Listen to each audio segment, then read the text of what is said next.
news that I have to also, whatchamacallit, there's other events I might like to do once in a blue moon, because it's literally once in a blue moon.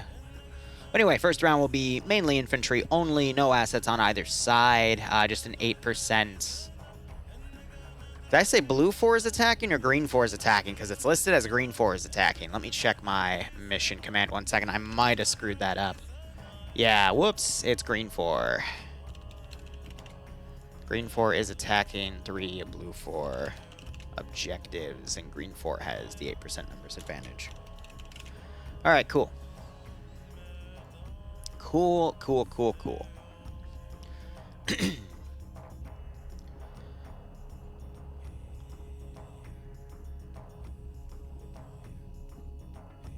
I've got 1,800 bits to bet, and I haven't been on a terrible run.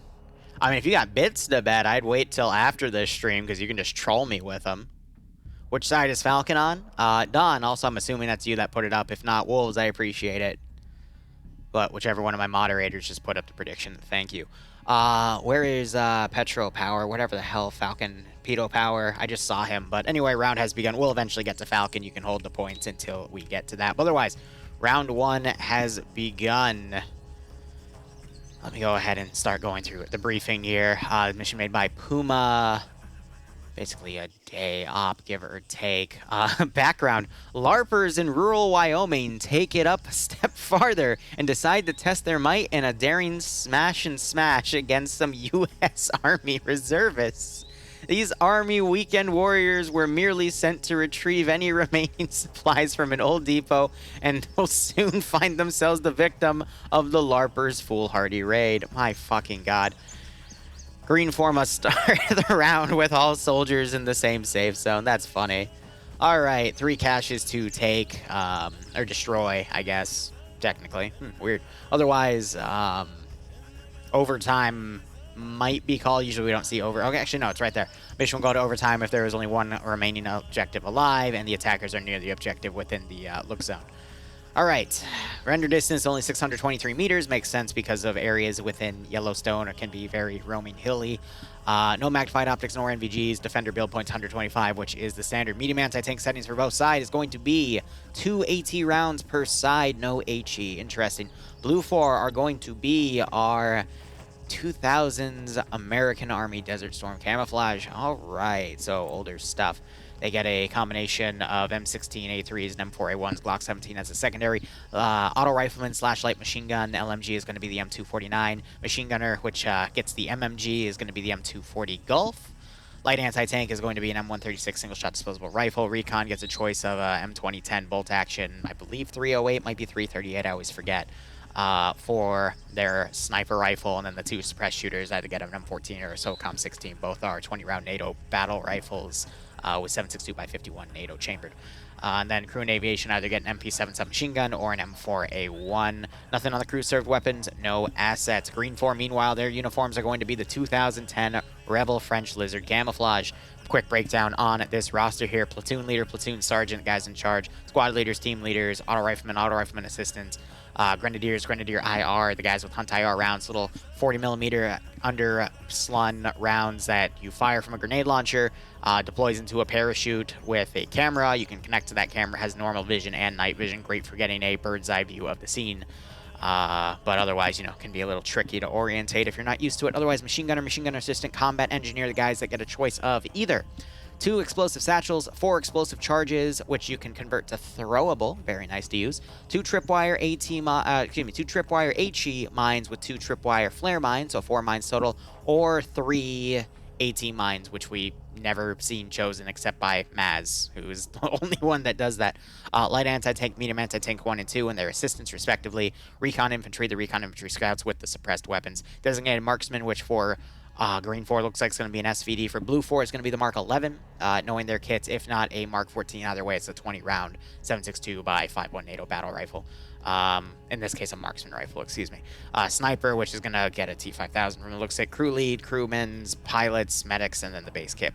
Loadouts, otherwise, is going to be the AKMs and AKSs. So, your standard 7.62 No, my bad. So the AKM is going to have the 7.62x39 platform. The AKS is going to run your 5.45 because it's a 74. PM handgun fires 9x19 parabellum. Pretty standard. I'm going to be honest. Handguns and FNF are probably the shittiest things ever because everything's scripted to have the same armor values. I've seen people just mag dump people with handguns. You've got to get a headshot to even do any real damage to them. But otherwise, I digress. That's why I rely on grenades, though, nowadays, because they recently took those out of a nerfed stage, but I'm getting heavily off topic. Light machine gunner, excuse me. Yeah, LMG light machine gun for the auto rifleman is going to be the RPK with 45 round banana bags. Auto rifleman, excuse me, medium machine gun MMG for the machine gunner is going to be a PKP, which is 100 rounds of 7.62x54R. If I recall correctly. RPG 26 single shot disposable for the light anti-tank. Recon sniper gets a T5000 338 sniper rifle, and then the two scouts get a choice of a 45 round AKS or an ASVAL with 20 rounds of 9x39. Again, I personally hate both of those fucking choices. But otherwise, crew and aviation guys, they get the PP2000 or the AKS. Fun fact, PP2000 is literally a PPSH modernized. It took me forever to realize that. No assets on that side. I know you guys want to see who's on what team. Let's get into that. Pierce is going to be commanding Blue 4. Now, for those of you that bet against Pierce, this is important for you to know. For those who don't know Pierce, Pierce is what I call a wild card commander. He comes up with some of the craziest motherfucking plans ever in FNF. Most of them blow up in his face. Sometimes he strikes gold and he completely dominates the enemy. A broken clock always strikes right at least twice a day. My point is very, very risky in his maneuvers. Squad leading, I'd say he's great. But anyway, commanding, he's learning. Let's go with that. Mittens is going to be his platoon medic. Good time Saddam commanding X-Ray. Azuki taking the sniper. Wise looks like he is the 2IC. Hunavar taking the suppressed Mark 14 EBR, and so is Wayne. Captain Drake leading Alpha. Anderson leading Alpha 1 with Wheaton, Fist, Cosmonaut Maz. Martin and Goose under him. Warwick commanding Alpha 2 with Cool Breeze, KT Harris. Poe, Thorn, Wiki, and Fez. Nielsen commanding Bravo. Bravo 1 being commanded by Montgomery. Quick breakdown. Bravo 1 is a team. Bravo 2 is a team. Two teams make up a squad with the squad leader, and then the slash of the name are the team leaders. So this guy and this guy report to him, and he gives the order. So again, Nielsen commanding Bravo, Montgomery commanding Bravo 1, under him Drake, Norris. Does he have a machine gun? No.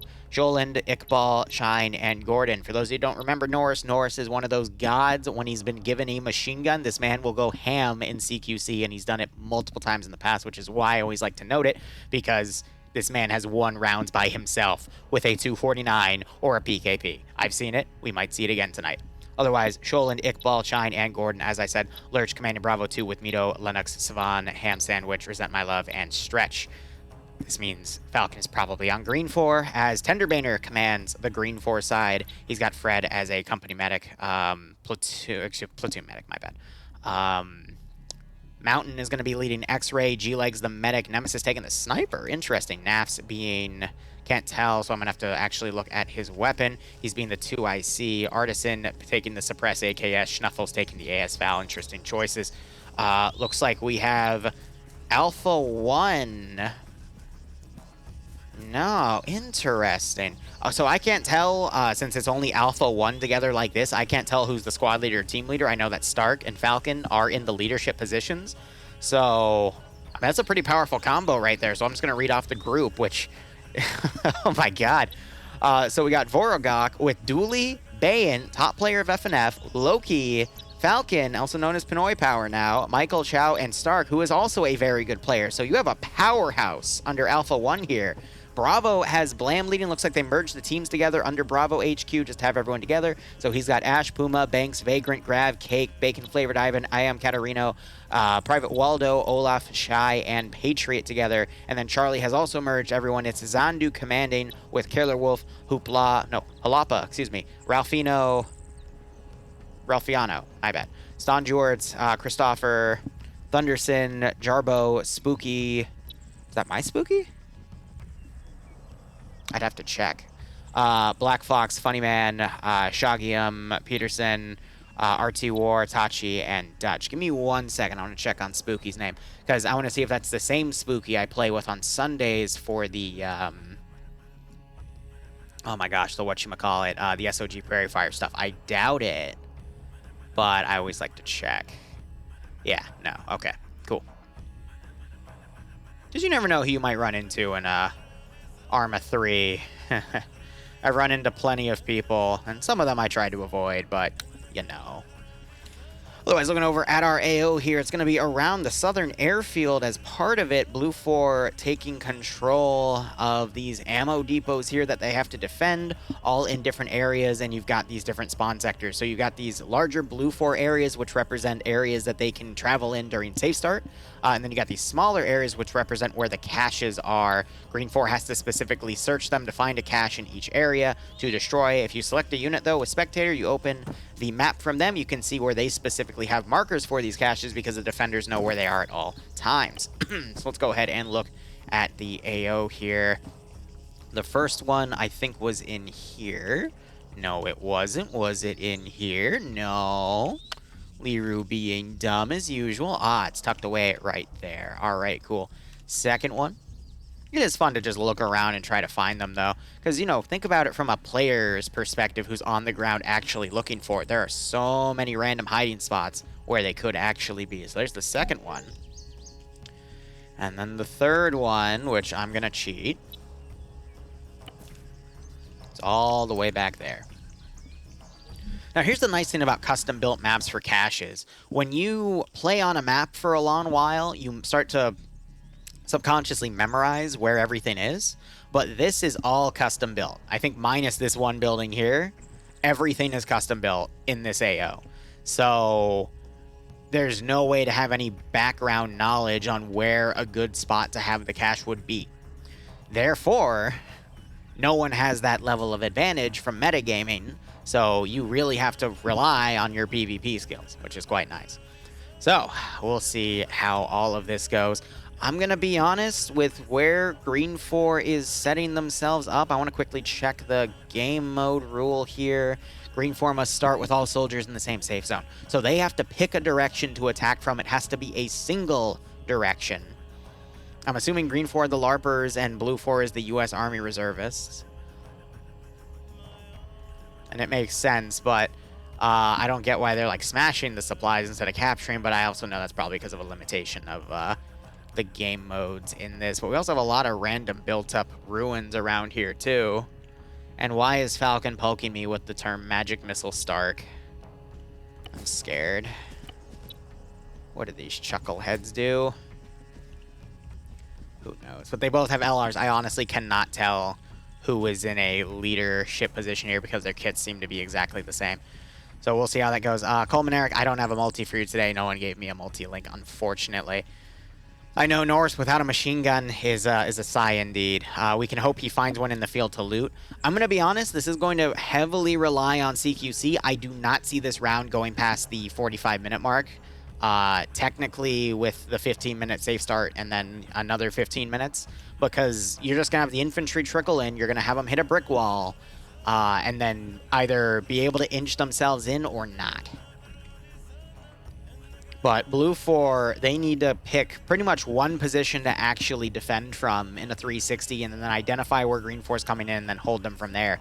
I appreciate the positions they're taking with this building especially. It's got some great upper overwatch, and you can cover a lot from up here, and it's really easy to then go prone or hide in some of these rear buildings here. Rooms, excuse me.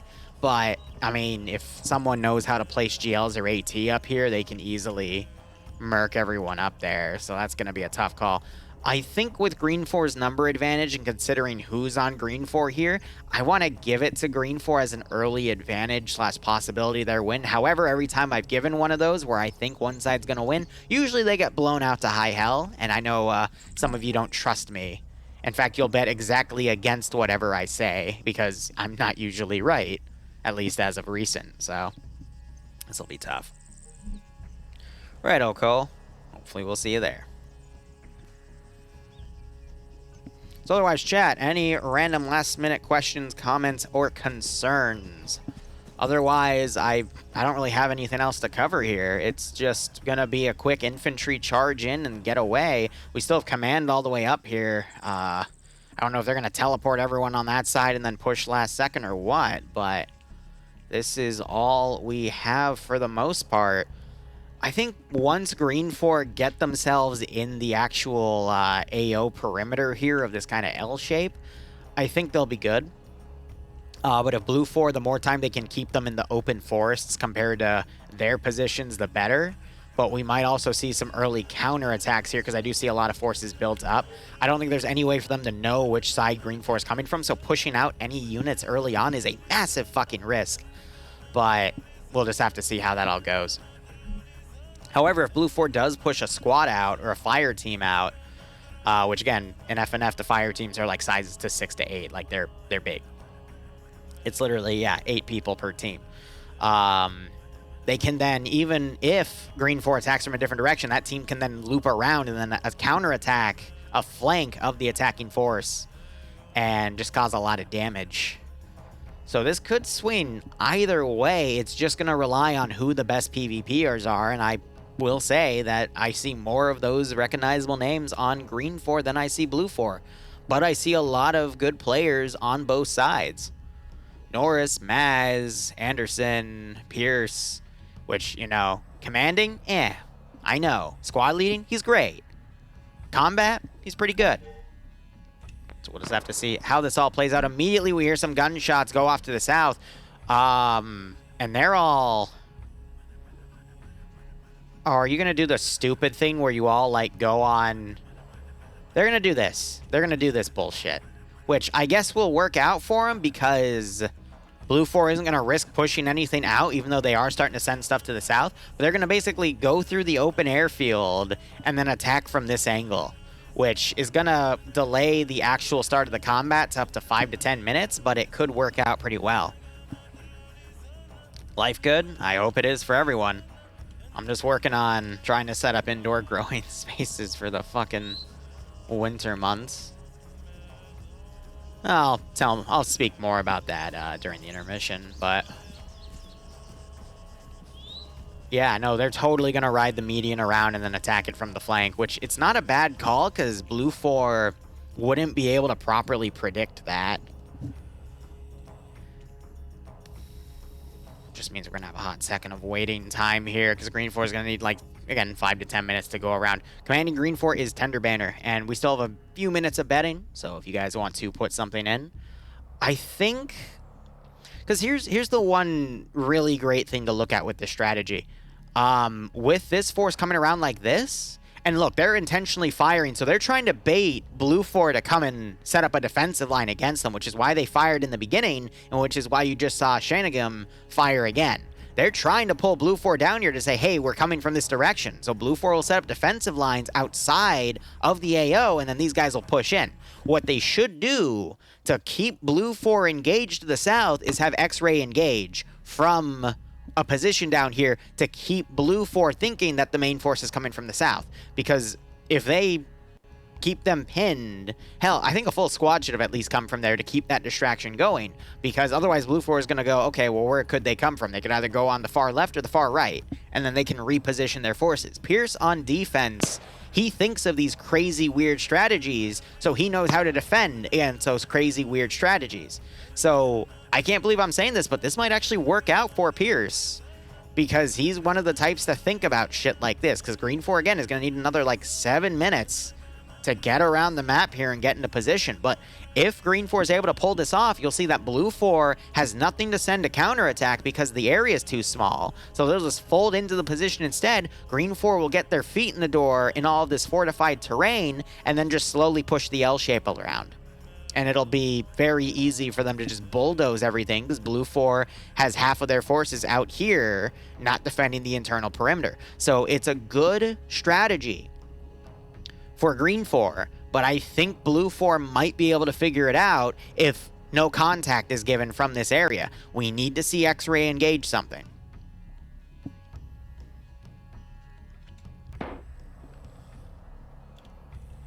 So I think I just heard them fire a window out or something. Yeah, all right, so we just saw the sniper, Nemesis, knock a guy out. I think he's trying to double tap him too. So he wakes back up. That shot misses. But this is going to keep that Blue 4 group pinned. They're now blind firing.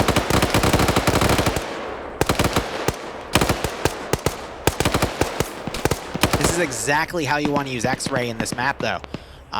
It's an open area. This gives them a lot of stuff to work with. Because over there is going to be more CQCS, but now we might see Bravo move in to flank X-Ray here.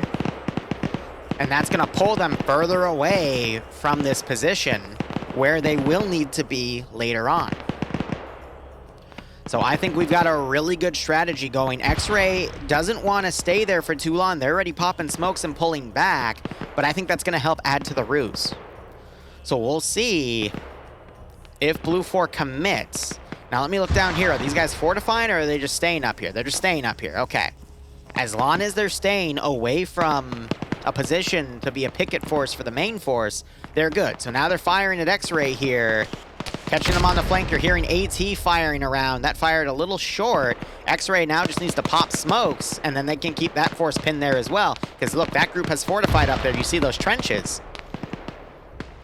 So X-Ray is doing a great job. They just need to pop smoke grenades here, but they've done their job for this op, because all they need to then do is stay in reserve, wait for the rest of Blue 4 to pull back after Green 4 makes their initial attack, and then they can form a flanking attack into the AO or shoot Blue 4 in the back as they pull back, with that sniper rifle especially.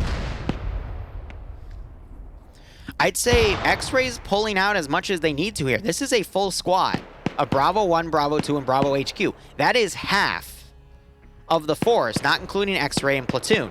They're pulling out half of the standard infantry squad, and they're keeping them pinned on the outside. So X-Ray is 6 dudes, and they are pulling about 2 to 3 times their size, which is literally a third of the force on the side, which is going to give the attacking force that already has an 8% numbers advantage even more of a number to hit this position. And again, I think they're going to steamroll. So it's working out. You got more smokes going down.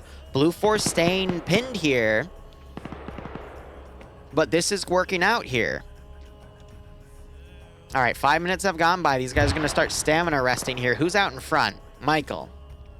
So here's another thing that needs to be coordinated on the Green 4 side. They need to push in all at once. They can't have these 4 guys up ahead start moving in, because that'll give Blue 4 time to reposition their troops. But Blue 4, I think, is starting to wise up to this. We got the platoon, the squad leader here. He's looking left now. He's trying to find where the rest of Green 4's force has gone. Now, here's the thing. X-Ray's taking contact, so now Blue 4 might think everything's riding the edge here, which is going to further keep them pinned. But you can see they're looking around right now. We got Hunt IR up. They're looking for where this force is coming from. This is definitely a Blue 4 one too, because X-Ray don't have Hunt IR. They don't have those UGL systems. Actually, no, I take that back. They do have a single UGL gunner, but he doesn't have Hunt IR rounds. So, Overlord, yeah, so I screwed up my schedule, and it turns out I could do FNF tonight for the NA branch. So that is on me, buddy. Just a scheduling mistake on my end. Regardless, thanks for jumping in with us tonight, and for the 5-month resub. Hope you keep enjoying the operations. I do hope you get a nice kick out of this scenario. So yeah, now you're seeing the slowdown as everyone gets together.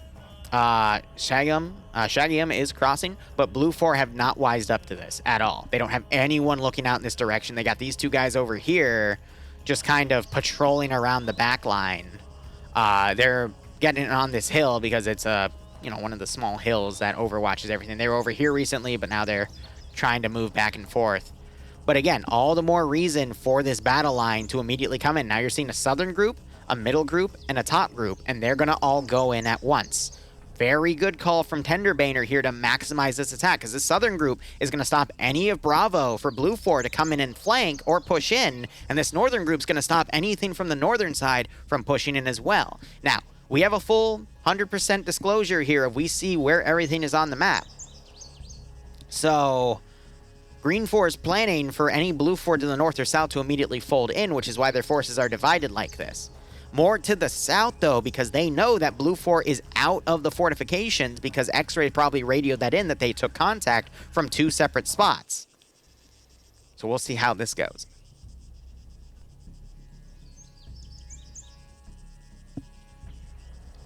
But look at this really nice even battle line we're seeing. The Southern Force is dragging their feet a little bit, but it is otherwise very, very uniform. So Blue 4 right here, they're going to be the first to see this, but they don't have the best eyes to see it. So you're going to see the exact reaction of this guy calling in this push, and then everything immediately turning. Because look at this, they're pushing. This is exactly what Green 4 wants. Blue 4 is pushing to try to find the Green 4 force. They are completely falling for that feint. And instead, now you got these guys that have spotted this movement up here. And now you're going to see that force come around. You're going to see this force come around. Blue 4's in a lot of trouble. Now again, this force can come around and attack, but they're going to be away from their other half of the squad, which could be a blocking force for Green 4 X-Ray, but still, look at all these smokes now firing because they've been discovered. This is where the main Green 4 attack is going to come from, and you already had one Blue 4 guy get picked off. It's only Anderson up right here. Cosmonaut got picked off, yeah, by, oh god, it's Stark and fucking Falcon. Falcon got that kill. Stark coming around too. Is he gonna look right and see Anderson running? Yes, he does. Starts putting shots as Anderson evades. Oh, but it's not enough. He just took another few hits. Dashes behind concealment of that bush. And now you're starting to see part of Bravo moving back. You already got a small Vanguard force ahead of Bravo. It is their, no, this is their X-Ray team. So a two-man team here of the sniper. Oh, they gave the sniper scope to Azuki so we can perform, make a suppressed marksman rifle here. He's trying to pick people off. And you got these guys running around. So that could actually do a lot of damage. A suppressed marksman rifle like that. It's a legal move in FNF 2. You are allowed to exchange scopes. Yep, so Azuki just got a drop. He's focusing on someone prone. You see him moving around again. These aren't 100% accurate in the lineup. And he gets that drop too. So now this flanking force is in a lot of trouble. You see some explosives prematurely detonated. We just saw one guy get dropped up here. That was Michael.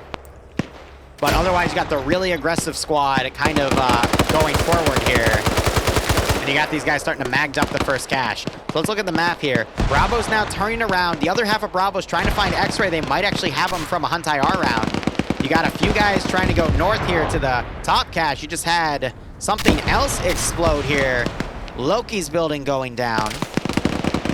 And otherwise, these guys are still magged up in the cache. They've put a bunch of thermite grenades on it, but they've been slightly off.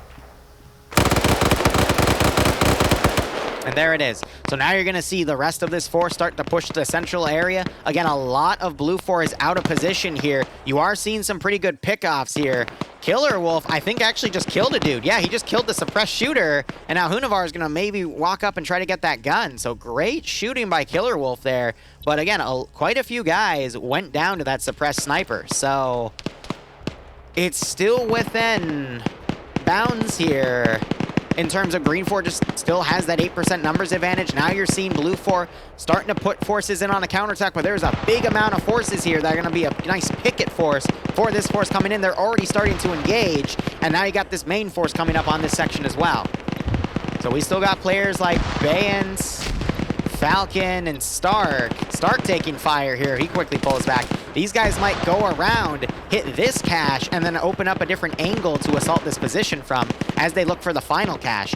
Right now, Green 4 just needs to maintain their pushes here. X-Ray needs to continue to come around. They've actually come under fire. Mountain getting killed. So X-Ray is probably going to get wiped here by the Blue 4 group hunting them down. They got a far force. They got really nice lines on Green 4, but that's going to keep them pinned over there.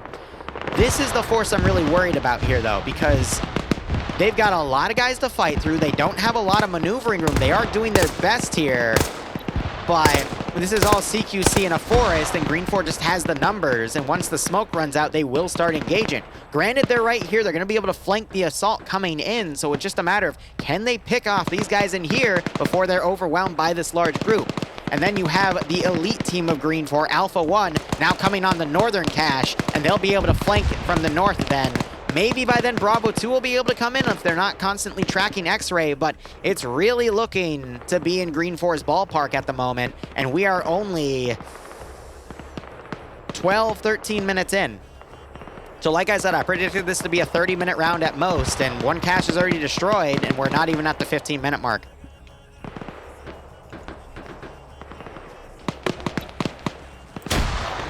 Now you got the rest of these guys coming in. Got some UGLs coming in from Good Time Saddam. So that shows me that these guys are prepped. We also have one of the X-ray shooters over here as well. Yeah, so this is the other part of the X-ray team. AT going into that building. That was a light anti-tank for sure. Not a lot of damage there. They're trying to make use of those GLs to thin them out, but these hills right here are really helping to prevent this from doing so well. Dooley now has the marksman rifle. Did Bay get picked off? No. Oh, it might have been Dooley with it all along. He's crawling under the Hesco texture to get in. That's cute. Audited missions, baby. Stark now throwing some grenades up there. That's going to force Blue 4 to come around. We saw Good Time Saddam's battle buddy get blown out. I don't see him anymore. He's trying to throw some grenades to stop the offensive here. But they weren't at any good angles here as Saddam now tries to hold from the stairwell. He's got to be careful about poking his gun down because they might see the barrel and slow down and instead throw a grenade up there. Goes on the offensive and they trade. Wow. So he traded with Falcon. Of course it was Falcon. Ooh, he's going to be a bit salty about that one, but otherwise Green 4 only have a few people left. Actually, no, there's 5 of them compared to the 2.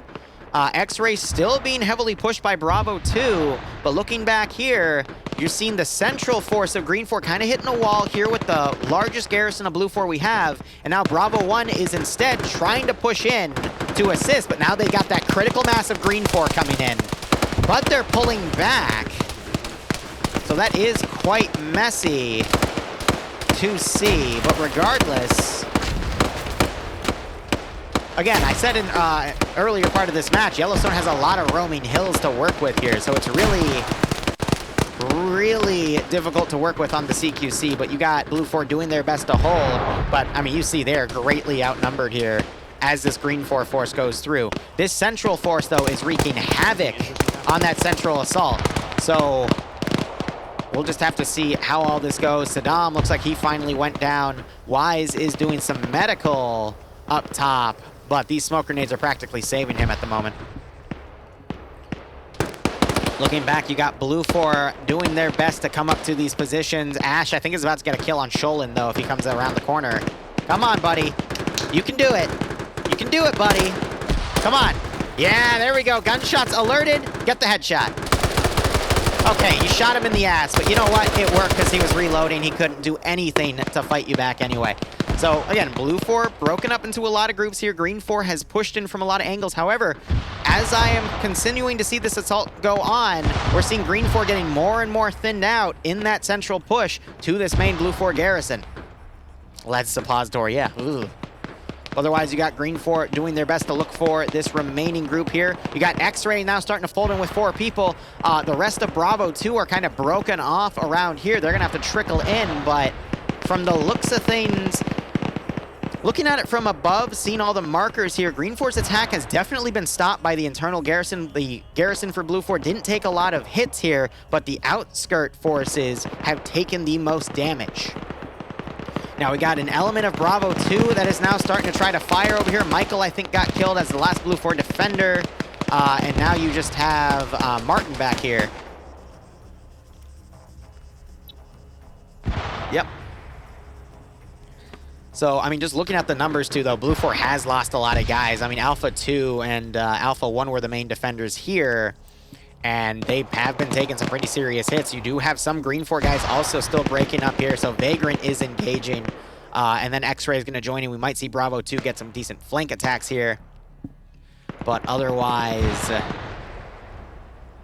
yeah, and then you got the outskirts forces working around right here. Montgomery just got caught out of position by Black Fox, and then Montgomery was still able to line up a headshot and trade evenly, but this grenade, I think, is going to be the end for Montgomery. Yep. Ooh. Pretty nasty. So you got Puma up here as well. Don't know what he shot that gun for. But I guess my final question is, where is that central cache again? If we were to look, it's in this one building. So Blue 4 doesn't have any direct defenders on it. We just saw a Blue 4 guy go down in this sector as well. So, looking at the numbers, both sides have definitely taken a lot of damage. You have this central attack that's been pretty much stopped. You only have a few guys trickling in. Blue 4 have that nice garrison. Green 4 is now sweeping for guys coming in from the south because that was Bravo's element. So 2/3 of their remaining force in this area alone are out of this AO, and they're going to be easy for the Blue 4 garrison to pick off. But can these remaining guys coming in do some decent damage? As I say that, I think that was Puma getting a kill on one. He needs to throw a grenade up there. Goose is going to poke his head out. Double tap's going in. Puma, Yeah, let's go, Puma. going ham. The fuck? Falcon, you in here? Yeah, I've been in here. Bruh. And Puma gets a third kill. You didn't say anything. Dude, Puma just went Oh, on a Goose just fucking wakes up, but Goose doesn't Puma. check his rear. And then Puma just bitch slaps him. Oh my god. I asked if anything interesting was happening. I'm gonna be honest, I did not hear you over the gunfire, buddy. I'm sorry. I don't care. I was like, maybe my microphone's not working. Hey, fuck it. I'll just sit here and lurk. Nah, you're good, you're good. Yeah, no. That plan was... Hold up. I just watched Maz jump off a roof, and Objective 2 just got sniped by Vagrant. And there's the third one going. That's GG. Green 4, Green 4 sniped the objectives, and that was a 19-minute round. Ooh. Literally, the orders were flank all the way around. Yeah, I saw. Don't have fun.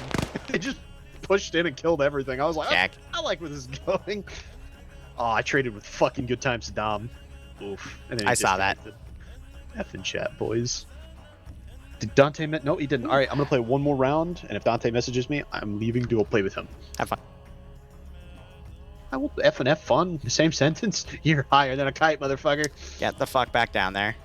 I will. Goober. All right. Thank you to whoever paid out round 1. Let's go ahead and start setting up for round 2. I'm going to open up Twitch. So we can go ahead and go through our intermission here. All right. This is going to be round 2. What does round 2 entail? It is an ad sector fight. And we have... Okay. 12% numbers advantage. Okay. Op 4 is attacking 3 blue 4 sectors. 4 has a 12% numbers advantage. BTR 70 and transport.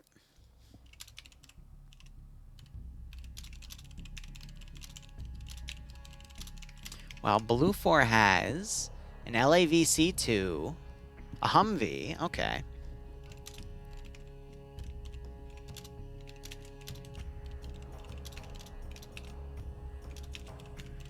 Two M2 statics. That is a lot of 50 cal firepower from blue 4, but that's because Op 4 has a 12% numbers advantage. So we'll see how this goes. Why can't you redeem Hydrate? I don't know. It's on a 2-minute timer. So check back again in 2 minutes. Kalashinator just did it. And, like, as he was doing it, I was drinking, so that's all right. But that's weird nonetheless.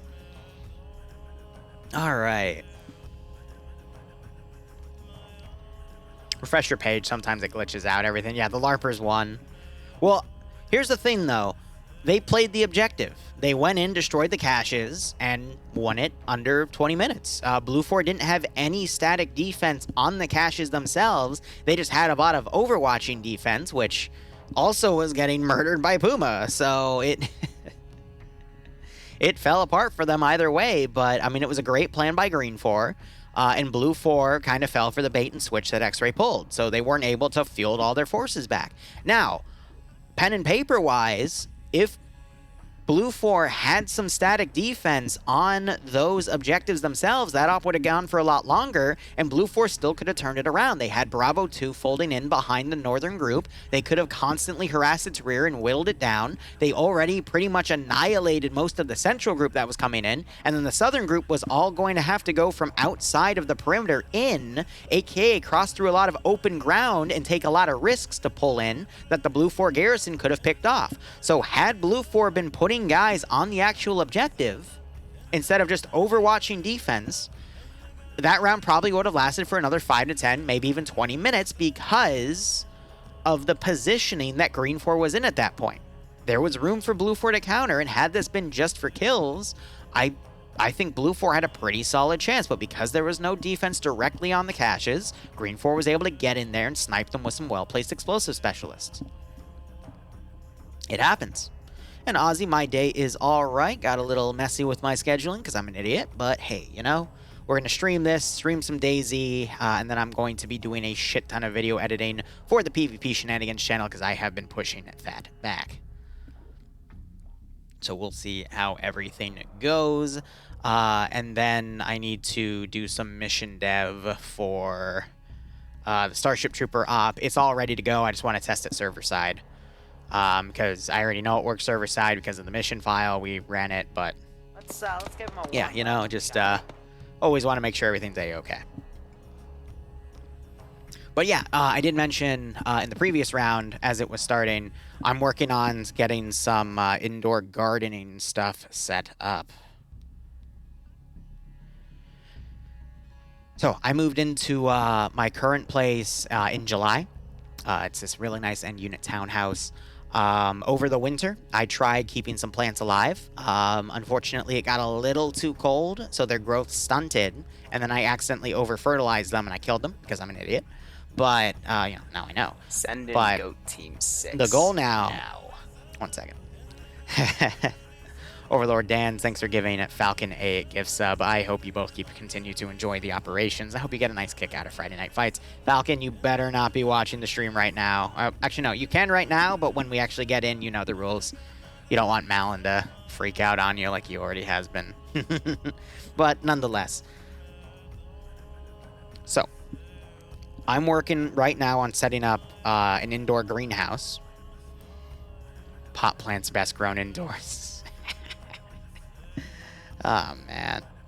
Is that even legal nowadays? I don't fucking know. But regardless, I'm working on trying to set up an indoor greenhouse unit. I got this really cheap one, which has a really nice plastic cover on it. I got an indoor heater. I got some sensor equipment. And I got a little fan, too, for an exhaust fan. So I'm trying to create a good indoor greenhouse setup just so I can keep the plants warm, keep them growing, and see how that's all going. Simply because I'm one of those types of people that loves to grow and eat my own food. And it's a good way to save a little bit of money with a little bit of effort. But if you really wanted to go like full 9 yards into it, you got to get some solar cells and some battery packs. You got to get a big rain catcher or take part of your gutter. Not the gutter itself, but, you know, where the water trickles down to that pipe, you take the bottom part of it out and then you route it with another pipe into a big bucket or something so you can use rainwater. There's a lot of cool ways you can, you know, live off the land. The issue I'm running into is space. Bloodwayne and I, you know, we live together. A lot of the space is her space. So I'm just trying to work on where to put the damn unit. Right now, I have it outside. I'm doing some temperature tests on just leaving the greenhouse outside at the moment with not only the temperature, but the humidity. Because I want to use it till, like, November outside. And that's also giving me some more time to experiment with the heater I got and all this other stuff. That way, between the months of, you know, mid to late November to, I want to say, March, keep bringing things inside and, you know, keeping them alive in there. Mainly my herbs. Because, to me, because I cook all the damn time, which we need to do a cooking stream sometime this weekend. I think I've missed 1 or 2. Nothing to me beats fresh herbs. Especially, like, you know, a fresh sprig of rosemary on a steak. That's just my shit. So, I'm just working on how I'm going to be able to transplant all that together. Well, yeah, we'll see. I'm just trying to live my life. But no, there's more to that. I mean, ever since I started my outdoor garden and I started a channel within my Discord to showcase what I'm growing and also promote other people to show themselves off, and I've seen some really cool things being done. It's really great to be able to step back from any editing I'm doing or any mission dev I'm doing and just go outside and just look at everything I'm growing, go, this is really fucking cool, you know, take a breath, think about what I'm working on, then come back inside and continue to work on that. My productivity has gone up tremendously through that, and I haven't had a burnout ever since I started growing stuff outside. Roughly, I want to say ever since I came back from vacation. It's that, and I also started my diet, and I'm already down 8 pounds. And that was, again, when I came back from vacay. So whenever, you know, we had the few days off for the wedding, and then I got COVID at the wedding, so we had to take a few more days off because I couldn't even fucking stream at times. Then we took a few days off for the vacation, which was supposed to be a week, but COVID cut into that. And then the day I came back from that is when I started all this shit. So that's fun. I want to get into ant keeping, but I don't have the space for it right now. Beekeeping, same thing. Might not do beekeeping, though, because I am a pussy when it comes to getting stung by shit. And you will get stung when you keep bees. But anyway, whoever gifted What's That a Sub, thank you. I'm sure he will be happy to thank you. That's sarcasm. He is, well, he's What's That? What do you expect? But no, I would love to also, like, once every week or month for growing stuff, put out a little video showing out what I'm doing. No. Willow! 1 month to 2 years. How you doing, buddy? Thanks for the 23-month resub on Tier 3. 1 month to 2 years, indeed. Hope everything's going well with you. Were you moving or switching jobs or both? I remember you switched jobs. Because you have another... Or was that... No, Tin also had a new kid. God, I'm just getting so... It's been a while. I just know that for a fact. It's been a while since I've seen you. Hope you're doing okay. Let me know when you start up Sunday stuff again. But good to see you. Cricket keeping for flour? I'm going to be perfectly honest. I'm fine with growing bugs to eat them for stuff. Bloodwing is not. I'm perfectly happy to do shit like that, but she's not in that mindset. Funny enough. Yeah, I know bees are easy from what I've researched as well, but yeah. I don't know. I'm just trying to look at creative ways to relax, you know. Have some control in your life because Zeusing is not giving me that. God, dealing with YouTube and Twitch and all these crazy fucking factors, it makes one look for something that they can control. I'm not keeping spiders. Bloodwing hates spiders. I'm okay with spiders, but spider bites suck. Spider bites suck. Liru rad bear hunting going on, Daisy. Oh, God. Are people hunting rad bears? Oh. Well, yeah, ants I think would be pretty nice. But that's definitely, there's nothing I can gain from growing, or farming ants. Ginseng. I could farm ginseng, but ginseng takes like 7 years to grow, so. I don't know. We're working on shit. All right, round 2 has begun. Let's go ahead and look at the mission brief here. We have, I didn't change the map command, and I need a prediction up. So whichever mod is handling that, please put one up. Otherwise, I'll put one up in a moment. So otherwise, I need to go to the map. Map is Viralati. I'll go ahead and update all of that. Cool. Otherwise, mission made by Good Time Saddam. Let's see what he came up with this one. Otherwise, background is in the midst of World War III, the Soviet VDV attempt to counter attack against NATO forces on the Polish border near Silo, East Germany. Area of operations, main bridges have been blown up. Nice. Soviets, in terms of assets, Soviet assets are airdrops. Mission rules, Blue 4 cannot go past the red dots, with the exception of Sector 2 and shopping center next to the gas pump. Also no building on the hospital. You can place the 50 cals, though. So we have some bears flying by.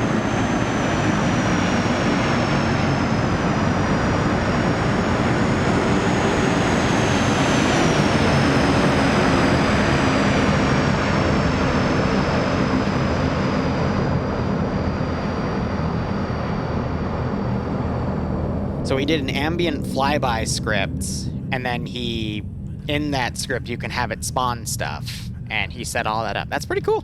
That's pretty cool. That's pretty cinematic. I like it. That was pretty good. Send in Goat Team 6 now. All right.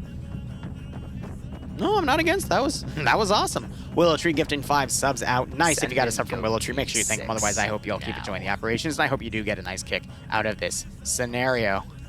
Yeah, this seems like it was tested server side too, so it works out all the best as well. That is nice. Now. But it was funny to see bears. Bears usually only have cruise missiles, but they're airdropping shit. But again, for lack of assets, because Op4 for RHS, AFRF do not have transport planes. So, yeah. And Choling got kicked off. Yeah, I know. Anyway, we already read through the mission briefing. It is as sector. So how it works is defenders, as long as they have a dude in the sector that is alive, he can't be unconscious, he can't be in a turret, he can't be in a vehicle. He can be under the vehicle or in the vehicle texture, but he has to be classified as an infantryman. So as long as there's someone alive, Op4 cannot, or the attacking faction, excuse me, can't take the sector until that criteria is met. So, you know, something like that. And then overtime is only triggered if there's one remaining sector, and Op4 is in that sector as well. Otherwise, mission variable, 700 meter view distance, 60 build points, so a little under half. And then no magnified optics nor NVG equipment, your standard 50-minute round. Both sides get an AT and HE round per medium anti-tank. Interesting. We might see some explosive plays.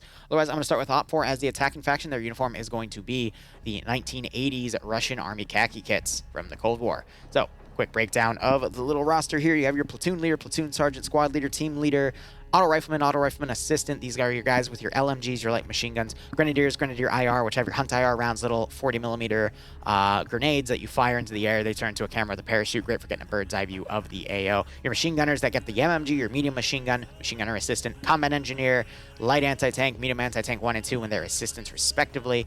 Recon infantry, the scouts, which have the suppressed weapons for the recon group. Your designated marksman, which for Op4 is going to be an SVD from the looks of things because they don't state that within the loadouts, excuse me.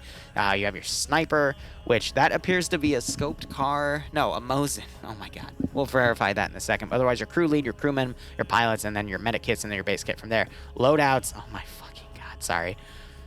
AK-74s and the AKS-74, so 5.45 caliber. Your RPK-74, again, 5.45 caliber. PKM 7.62x54R. Light anti-tank is going to be your single-shot RPG-26. Your recon sniper is going to be the fucking Mosin Nagant, which is only 7.62x54. Oh, God, I do not envy that. But most of the snipers are bolt action, but still, that's pretty damn funny. And then an AKS or an AS-Val, AKS 45 rounds, 7.62 by, no, it's a 74, so it's 5.45, excuse me. And then your AS-Val, 20 rounds of 9x39. And then, oh, the toughest decision in Friday Night Fights for crew and aviation on Op4. Do they get an AKS? Or do they get the AKS? Now, full disclosure here, I'm biased. I personally prefer the AKS, but I know there are some people out there that genuinely prefer the AKS. All right, it's really difficult to say. I mean, there's competitions about this all the time, but I mean, whether you're an AKS fan or, oh, I even hate to say it, AKS fan, it's a tough call. It's a really tough call. And why not? I mean, you can choose the AKS if you want. I personally would choose the AKS, but to each their own. You know what I mean? It's tough. It's tough. But anyway, let's move on. I'll give a rant on that later. But anyway, Op4 getting MI8, which I didn't see that in the roster, but okay, they get a fucking MI8.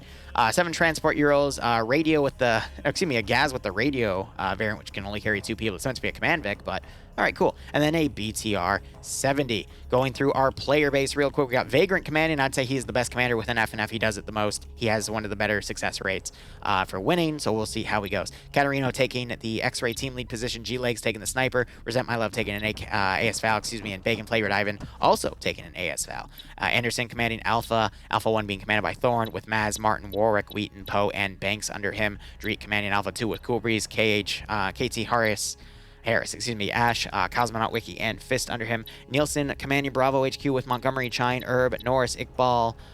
Does Norris have a machine gun? No, he does not. Drake and Sholand Bay leading Bravo to a Chow, Shy, and Dooley. Charlie HQ has Mito leading with Lurch leading out. Charlie 1, excuse me, with Nemesis, Stretch, Lennox, Savan, and Sam Handwich. Charlie 2 being led by Azuki with Hunavar, Good Time Sedan, Wayne, Wise, and Gordon. Now, looking over on Blue 4 real quick. Let me go ahead and go over their heads here. Ooh, big town area. Otherwise, Blue 4 to look at their weaponry here. Mortar's going off. This is a quick breakdown of everything. I just want to go down to a DMR. A DMR that looks like to be Mark 14 with a bipod on it for their DMR. Otherwise, loadouts going to be M16 A1s with Colt carbines. M9 Beretta is the secondary. Light machine gun is going to be the M249 for the auto rifleman. Medium machine gun, it's going to be an M60 for the machine gunners. Light anti-tank is going to be the M72 Law. Single shot disposable AT launcher. Sniper rifle for recon is going to be an M24 762 by 5.1 bolt action, if I recall correctly. And then the two suppressed shooters get a choice of either a 20-round Mark 14 suppressed or an integrally suppressed 30-round MP5, which I believe has 9mm as its caliber. It is some sort of pistol round, though. And then crew and aviation get the choice between an MP5 or a Colt carbine. Nothing in the crew served weapons there. They get 4 transport Humvees, 2 static two static M2s, 50 cals. It's marked as AA because it's a standing one, which you can fire at aircraft. Technically, it's AAA at that point because anti-air is usually regarded as missiles, and then you have anti-air artillery, AAA, which is bullets you fire in the air. They got the Lav C2.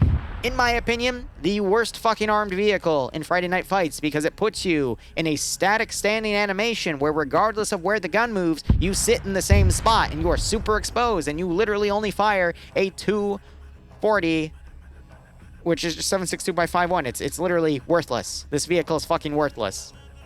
Because one AT shot and it also dies, and you die in it. It's worthless. Don't use it. And then you have the M2 Humvee, which this one's pretty good. 600 rounds of 12.7. It can pen a BTR, kill the people inside. Can pen, light cover, kill people.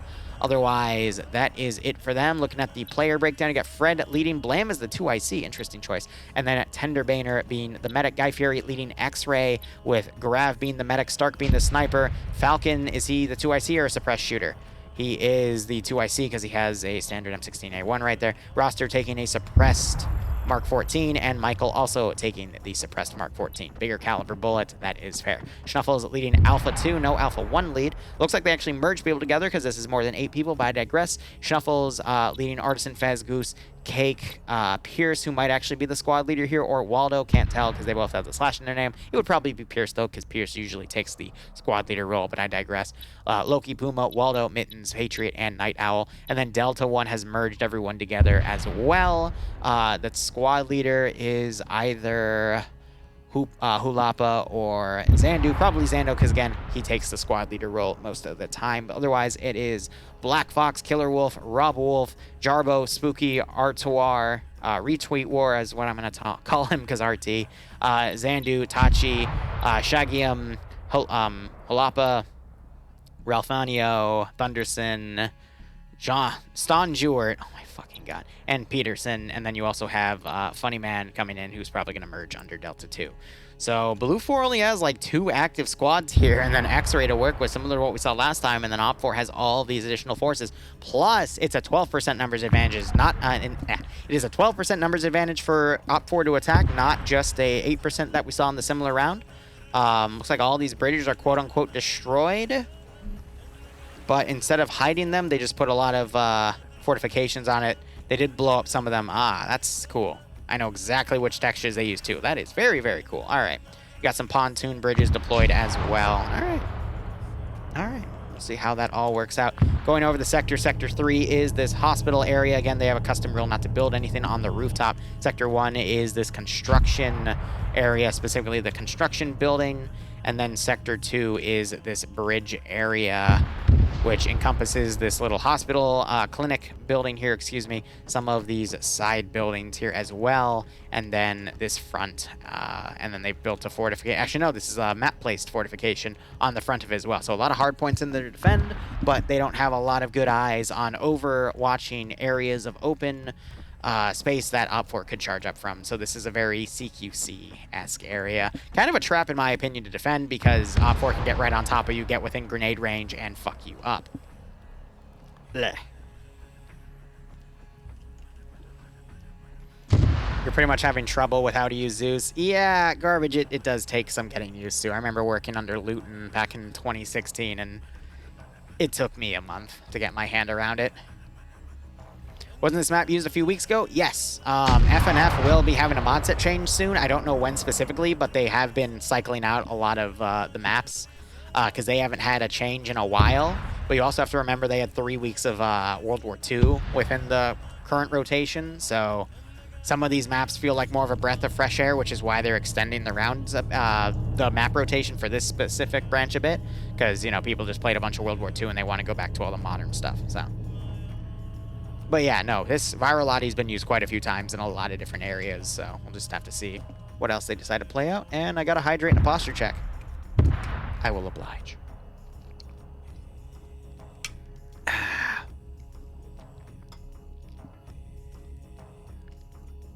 All right.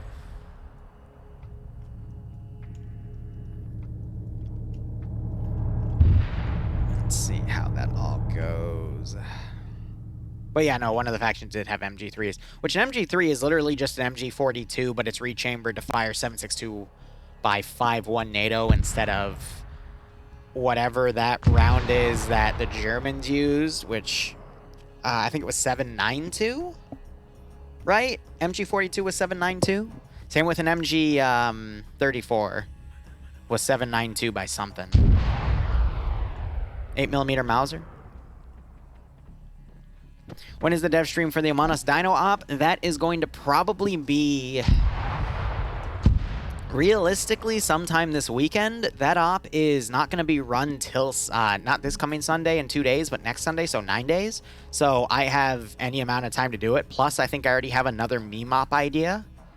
And I'm going to probably lower them to like... Oh, hey, look, they put me on the ground for people to bully. But I'm probably going to lower those numbers down to like 250 or 300 as I mix everything together, so... 8mm monitor, which is, yeah, 7.92 by 57. Yeah, that's it.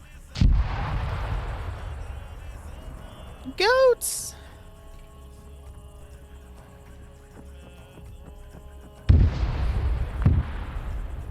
Actually, if you don't mind 1 second, I need to get up and check on something real quick.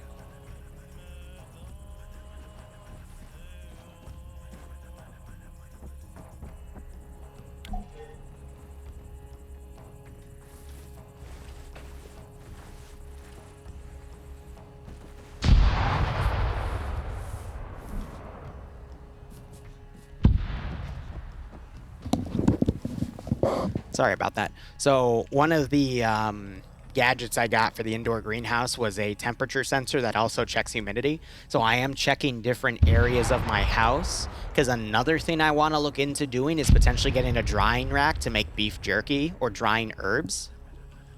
And I'm trying to check humidity levels in the house right now to see if there's any area of my house which naturally just has a lower humidity, and it doesn't really look like it. So if I do get into that, I will need a dehumidifier. But again, I'm just trying to get into all this other little stuff to do, so I don't get bored with Arma 3, not Arma 3, YouTube in general. Because I like to be self-sufficient. What the goat doing? Yeah, right? Love how Puma already has his AT out. Round is actually about to start here in a second. We're at the 50-minute mark.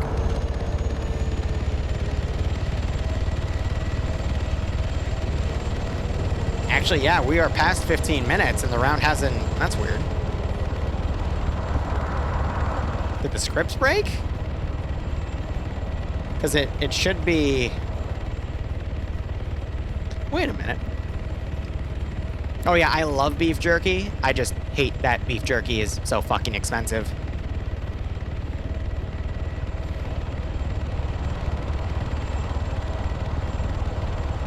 I think the... Did they announce they were extending the timer when I got up? Because it's been 15.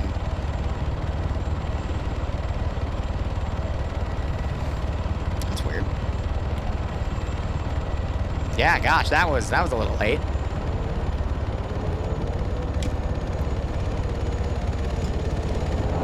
Alright, otherwise you got a fully loaded BTR moving out with someone cooking a smoke grenade up top. You got 3 transport trucks following. Got the radio Vic here with, I guess, ground command and 2 IC, and you got the MI8 taking off. Only with 1 dude. No, he's got a few other guys in it. He's taking X-ray, that's why, but he's solo crewing that. Even though I thought it said that it had PKTs on it. So they're not going to use it as an armed Vic. They are literally just going to use it as transport. Okay. Which makes sense. I mean, the MI8, no offense to it, it's a piece of shit in PvP. It's a big, giant, floating sea cow. Yeah, they got to find a place to bring this M2 Humvee around. So they're going to have to bring it here and then, I guess, cut it right and then come around that way. But they can use that Humvee to counterattack. But then again, I think they're not allowed. Let me reread this real quick. They're not allowed to cross that red dotted line. Blue 4 cannot go past red dots with the exception of Sector 2 and the shopping center next to the gas pump. Also, no building. Yeah, so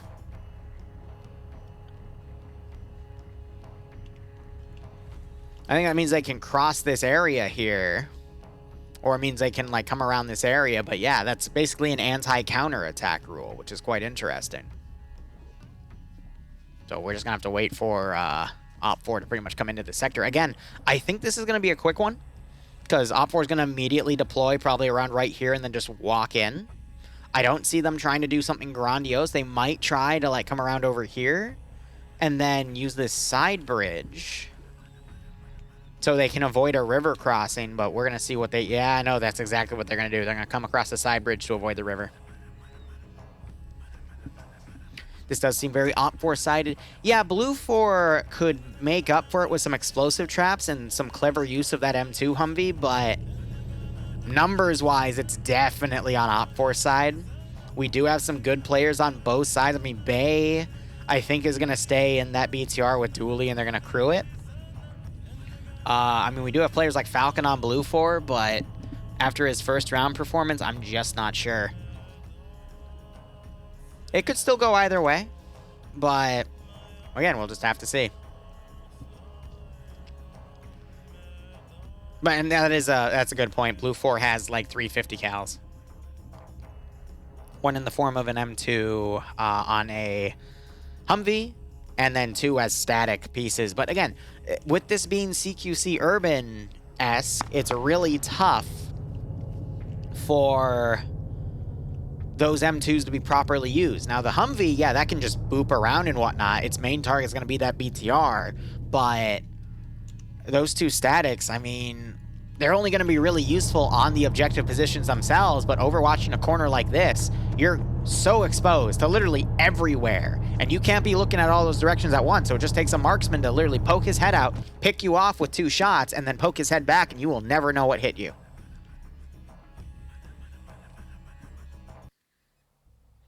That Homeworld music, brah, classic best. Do you mean Homeworld 1 or Homeworld 2?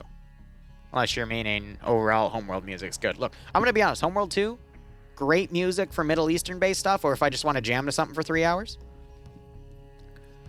We'll admit, though, I'm more of a Homeworld 1 fan.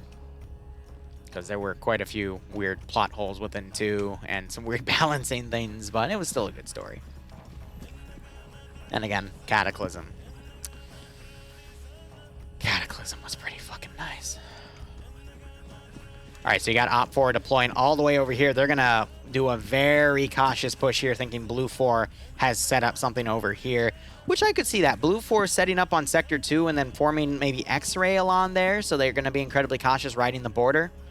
I can see that, but that's only going to serve to slow down the round here. I am happy for Homeworld 3, though. That it did get pushed back to quarter 2, 2023? It's supposed to be quarter 4, 2022. I am glad they pushed it back, though, but we'll see how things go. Cataclysm honestly had some great fucking voice acting. That's what really seals the deal compared to Cataclysm, and comparing Cataclysm to other Homeworld games is the voice lines of not just the campaign, but, I mean, the ships, if they die, you will hear them scream sometimes. If they get infected, you will hear them scream and freak out, and it actually adds to the horror feel because you feel a little bad. Like, you are literally sending things to die at that point. Unless you pick Beast, in which case you're just this fucking infection organism not giving a fuck, but ooh, gets messy. You're not going to see a remastered Cataclysm because they lost the source files, unfortunately, but I'd love to see, if Homeworld 3 does well, I'd love to see a DLC, because the premise seems to be they're exploring other galaxies. I'd love to see them look at the original Beast Galaxy and more technology from the faction that created the Nagarok. So, we'll see.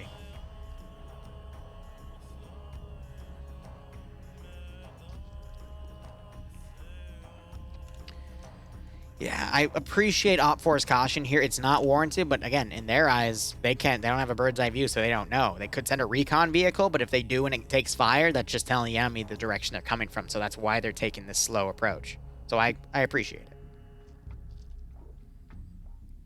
But hey, if anyone has an old copy of Cataclysm, or they have the Emergence version from GOG, if you want some multiplayer battles that'll make you run for your money, just hit me up and I will set up a time with you on a Hamachi server. More than happy to fuck around with an infection beam.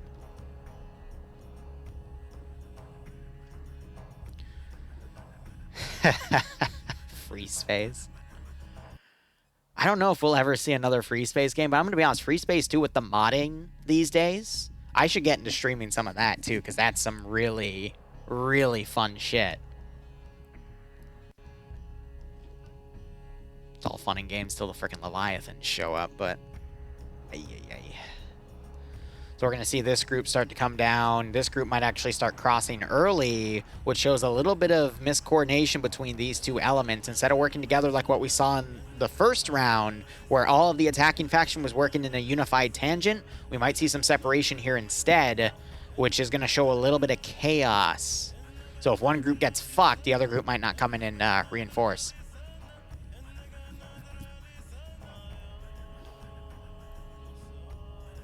Oh yeah, Star Wars Empire at War, Forces of Corruption with mods and 8 people. Man, it gets fun. I will say though, be careful doing a full 8-person lobby with space battles and everyone putting down a frickin' super ship. I think that's only with mods though. With Forces of Corruption, can you put down giant fucking ships? I don't think so. You had me at mods, yeah. Why did I hear some AK reload? I'm going to turn around and find that fucking person.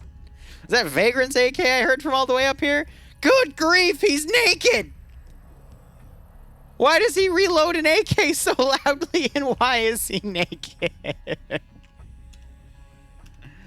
SpongeBob references.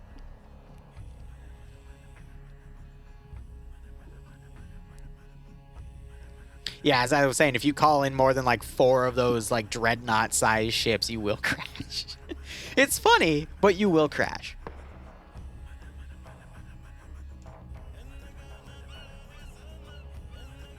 Why is he naked? Why aren't we all naked? You know, I think that's chalked up to questions scientists still can't answer. Anyway, we have Falcon ranging for Stark, and Stark is trying to pick people off with the M24.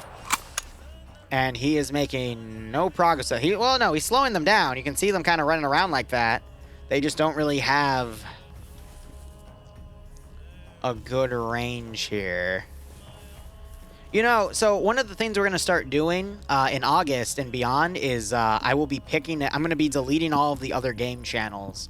And instead, we're going to be picking 1 or 2 games a month to play. So, games like Phasmophobia, Ghost Hunter Corps, Tarkov... shit like that. And we'll just, you know, keep it fresh and cycle them around. And I will be letting the viewer base and Patreons vote for that one.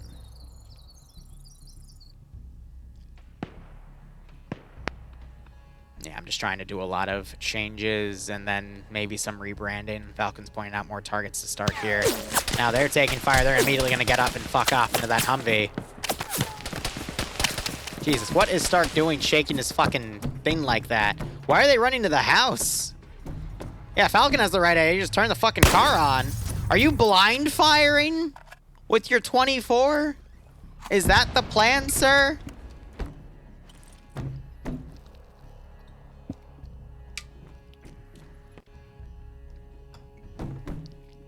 He's pointing something out.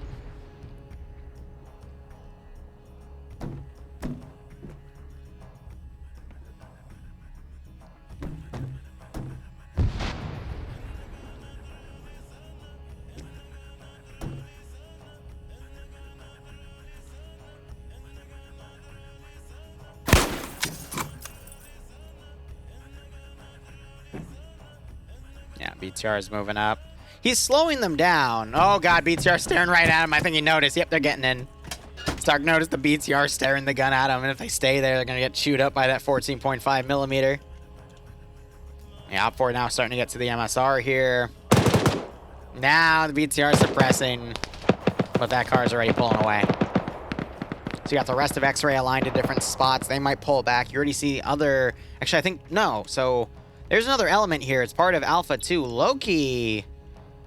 Amazing. You tripped over the Coke machine. The Coke machine fell on Loki! The fucking Coke machine fell on Loki! Oh my god! He wakes back up! Oh! Bro! How do you have a Coke machine fall on you and knock you out in Arma 3? I genuinely don't know. That's funny. Coke machines are ambush predators. Yeah, now we know. Soda is pretty dangerous. I've cut it out of my fucking diet to help lose weight, but damn, that's how they get you. MI8 just got hit. I heard the metallic impact, and it goes down into the river as it tried to deploy X-Ray and did a barrel roll. And the pilot just gets out and goes, oh, that's cool. So 2 people got knocked out. 2 other people got ragdolled. And now they're going to do medical. One of them wakes back up. I'm not seeing G-Legs wake up, though. Ah, there we go. So they're fine. They might be able to solo cap the hospital area, though. There's only 3 people up here, and they do have a 50 cal, but it's in an open spot to perform AAA. But it's done its job because that MI8 is down.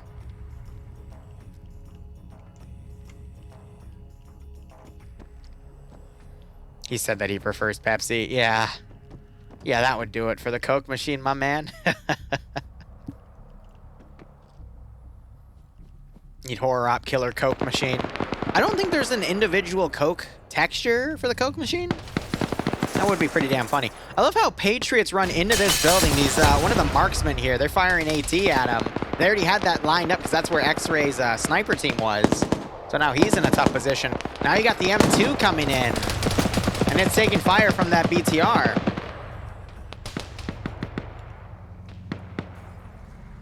Yeah, you're constantly having Blue 4 pulling back. Now you got X-Ray all the way back here, maybe to investigate that MI8, but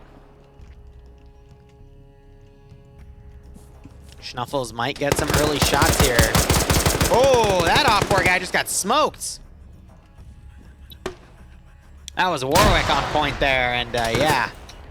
Blue 4 sends their regards. SCP-173 Coke machines. So you want the Coke machine to snap your neck when you're not looking. Alright. Find me a Coke machine texture on Arma 3 and I will consider it for a meme op category. Alright? Because I can literally just attach them to the actual SCP-173 from the SCP mod for Arma 3. I'll do it.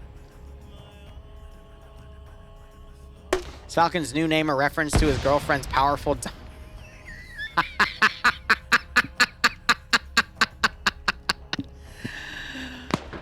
You can tell him that. He's going to get pissed off at me if I say it, but oh.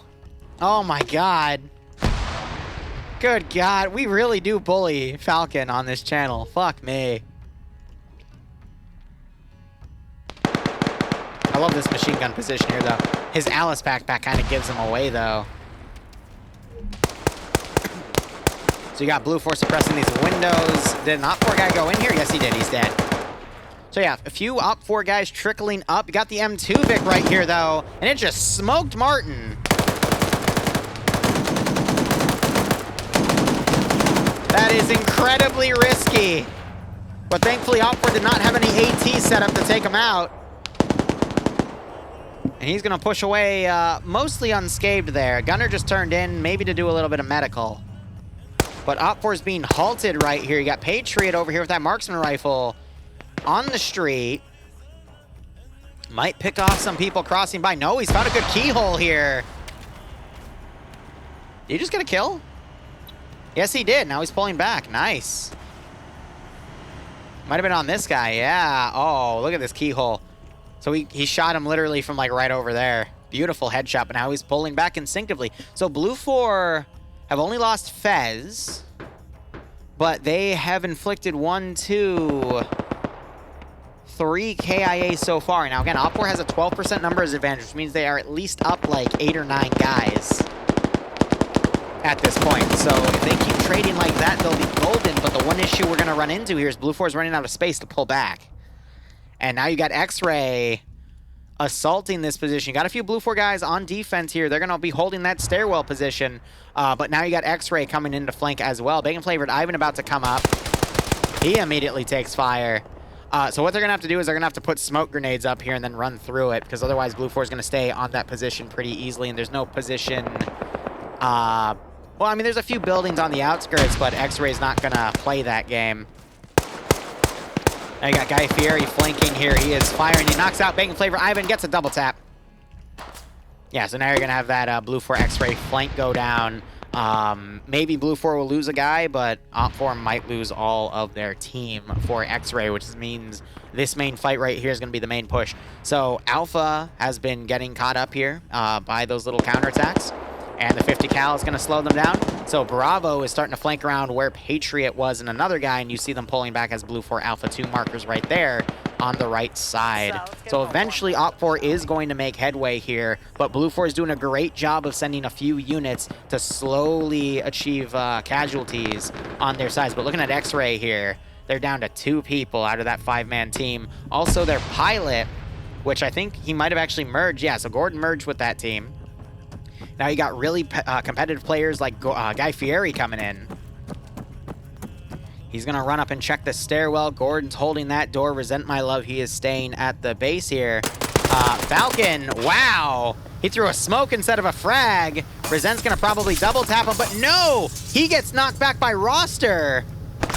And now Stark is suppressing, so Falcon could still be saved here.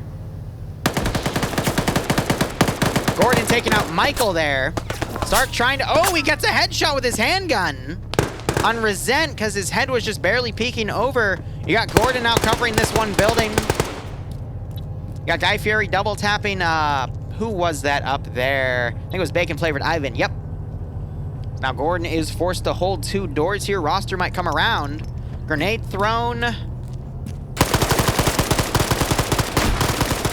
And I think the grenade actually worked for Gordon there. He throws a second one. The grenade also knocked out Falcon. Does Stark push? Oh, almost at the worst time. He pushes. There's only a few bullets left in Stark's gun there. So Gordon's holding out. Falcon is woken back up. They just need to pop grenades in here, essentially. And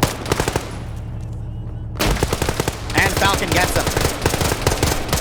All right, so that's the entirety of X-Ray White, but they were able to get Roster and Michael, knock X-Ray down to a group of 4. But otherwise, it's only Fez that's still dead. That's all of X-Ray gone. Any new KIAs on Op 4 as they push? No. But we do have Alpha 2 coming around. I think this is the M2 Humvee. So this is AT bait. Op 4 is either going to be able to put some AT down and take it out, or here's Vagrant, the Naked Commander, still coming up. It's going to constantly come around and harass Op 4 as they push in.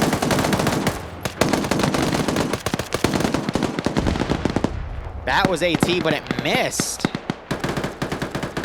Now you got 2 Blue 4 guys, Puma and Patriot here. Oh, they're against people like Bay. That's not gonna work too well.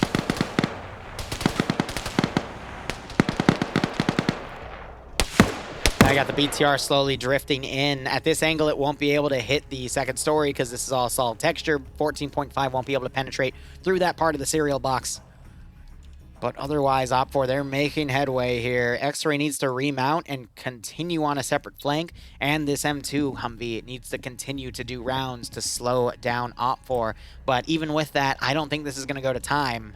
We've got 30 minutes left. Op4, though, in really close positions here.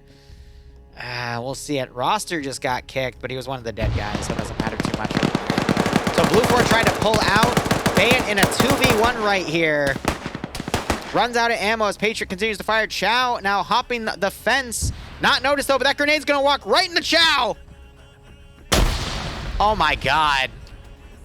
Chow never knew what hit him. Wow. That was a great grenade throw. 1 in a million. Right at Mr. Chow's feet. Ooh. I love how they nerfed grenades. Now grenades are actually playable in FNF now. It's great to see.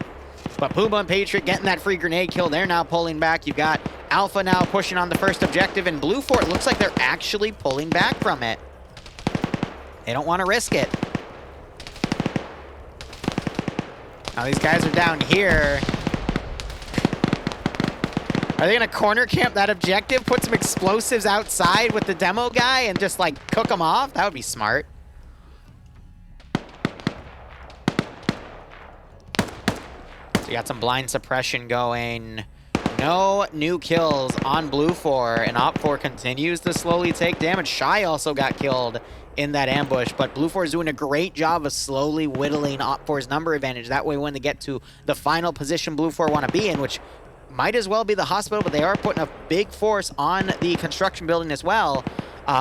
They'll be hopefully in a better position to withstand the higher amount of numbers on Op4. Now this is where I'm worried about Patriot and Puma right here. They got a full squad coming up to them. They take fire, and now that BTR is also on them. So they're getting behind the building. They do have a stick of light AT on Puma's back. It's slightly concealed in his pack there. Otherwise, they continue to push. You got the M2 Humvee coming around on the rear again. Might catch some of these Op4 guys out of position. But yeah, Blue 4 is going to go for a holdout play right here. I was about to say, that go in the water? No, so they're popping smoke. But because they're in the corner here, they're going to be able to camp the sector. And I gotta see, I really hope. Who's the explosive specialist? It's Cake? I don't recognize that name. I hope he puts some traps down over here. And he dets them, because that might get him a massive multi-kill. BTR, meanwhile, spotted the Humvee and put some 14.5mm in its direction. Gunner turned in. Still no KIAs there. The engine is still good. I mean, Blue 4 is doing a great job here of harassing, pulling back, harassing, pulling back, and it is whittling down Op4's number advantage. We're not going to know if it's going to be enough, though, until the final fight happens, but we're about to get to the halfway point of this round to see if the stalling might actually play the time. I doubt it. We have a Zeus Eagle in the air. So someone has access to the Zeus interface right now. That's interesting. But we'll just have to see how it goes. I mean, Op4 could take a long time to take Sector 2 by finding where Cake and Night Owl are. But as they hold that position, this other pincer is going to start moving in. And that means Blue 4 might actually have a pretty solid defense play to put here. But you also have that BTR slowly crawling up. Puma might choose to engage it from here. Patriot on 2 kills. Might get some more pickoffs here as they continue to pull back and harass. This is a really great round right now for what's going on. Maz slowly checking around this texture. This is so fucking cheeky. Because it's got this downstairs area here, and then it's got the upper area. So is Maz gonna, like, climb up it? Nope. So we got a hide-and-seek game going on here. X-Ray getting harassed by the Dooley Bay combo. Guy Fieri caught in the open here, trying to roll out of a bad position. He's only with Grav as Stark and Falcon are forming a different team. So a 2v2. Guy Fury, Bayant, Dooley, very strong players. Grav also pretty good.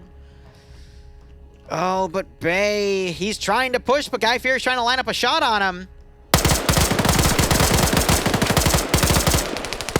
Oh, but Grav getting the flanking shot because Bay was caught out of position. Now, this is really risky. He bipoded to try to line up a shot, but if Bay put one bullet center mass, it would have hit Guy Fury's head and insta-killed him. So now it's a 2v1. Guy Fury's going to quickly do that one bandage that he got hit from.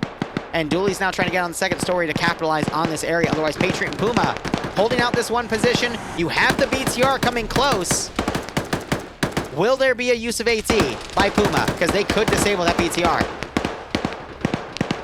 And that M2 Humvee could circle around as well. You got the two guys still on that sector, as only one team is staying behind. The other team for Alpha is going to push in with Bravo to try to push Sector 1 here. You know, in Chine's position, throwing some grenades up to the second story would be viable to kill off anyone in there. This is a really, really good round. Tactically, both sides have been playing their hands really well, because OpFor just has no choice but to push. But they're doing a really nice unified battle line here as they push, and Blue Force doing a great job of picking off who they can as they continue to push forward. Puma's gonna get the flanking shot with the AT. Perfect shot. He has to prep the AT. Nielsen, I think he saw the door open. BTR's gonna start moving, and he gets it. Killed at least one person inside. Gunner is still alive. Patriot now firing out the window. Gets a pick off. Trying to work on Sholin. Gets a few hits. Nielsen now pushing. And he gets gunned down by Puma as well. This two-man team is doing amazing. And we just see these skulls stacking more and more. They took out Bravo squad lead there in that pickoff as well. Dooley's still alive, but now you got this two-man, Guy Fury and Grav, potentially going to come in and reinforce and continue to stall this one position. Looking back over here, Wheaton, he sees this area. He's trying to throw grenades. He is unable to line them up right here. As Blue 4 now throws grenades back, they're going to land in the rocks, go in the water here. Okay, trying to pick Wheaton off. These guys are made, so, I mean, just, you know, in a grenade thrown in the right spot, those guys are screwed, but now we're starting to see OpFor's line starting to falter because of Blue 4's tactics here. Grenades being thrown up in this building, but it's not far enough. They're getting caught in these door areas in the corners, and they're not doing a lot of damage to the infantry themselves. BTR is now looking down the street. I think it's actually shooting at other OpFor guys here, unless they just picked off a Blue 4 guy somewhere in this building, which is quite possible. Otherwise, Grav and Guy Fieri staying back. Puma and Patriot, they're going to be pinned in this building. Montgomery pushing, immediately gets a kill on... Puma immediately gets a kill on Montgomery there. Chine throwing a grenade. This building is great because you have to be at really specific angles to actually do damage. But that grenade at the base still doesn't do any damage to Puma because he was far down on the stairwell. Puma getting some suppressive fire there. A smoke grenade thrown in. More AT just got fired at this BTR. It's Iqbal in there. No, he was knocked out by that AT. So I'm trying to see where the driver was. Nope, Nielsen went down. I don't know who the driver was of that Vic, but otherwise, Sector 2 finally captured because OpFor pushed in. Again, should have been a good use of explosive traps there. Looks like Martin pushed in and got both kills. Again, that place was a grenade trap, unfortunately. You know, he didn't get the kills. Who did? Maz. Yeah, with the auto rifle got the 2 kills. Either that or a grenade, which is unsurprising. But all of this activity, now you have half of a squad that is out of position. There's some Blue 4 guys running around, Stark and Falcon, which can pick these guys off. And then you've got Alpha 2 still picking people off. The Humvee's coming in as well. X-Ray on the other side, 2 other elements. So it's only left half of 2 squads to push in here. Alpha 2 and Charlie 1, and they have a very strong garrison that they have to fight here because that is the brunt of Blue 4's main force. Chine, I think, just missed an AT shot. I think he was trying to fire an HE round in there, but it went through the back window. That HE round would have killed Puma. Quite possibly Patriot, because he was looking back here. So a little bit of a misplay there, but that HE would have done its job. That AT round fire and at least knocks Puma out, but that is the best counter to use against this building. Now you got Sholin pushing, Patriot trying to fire at him. Quick tack reload, Sholin comes out of the building.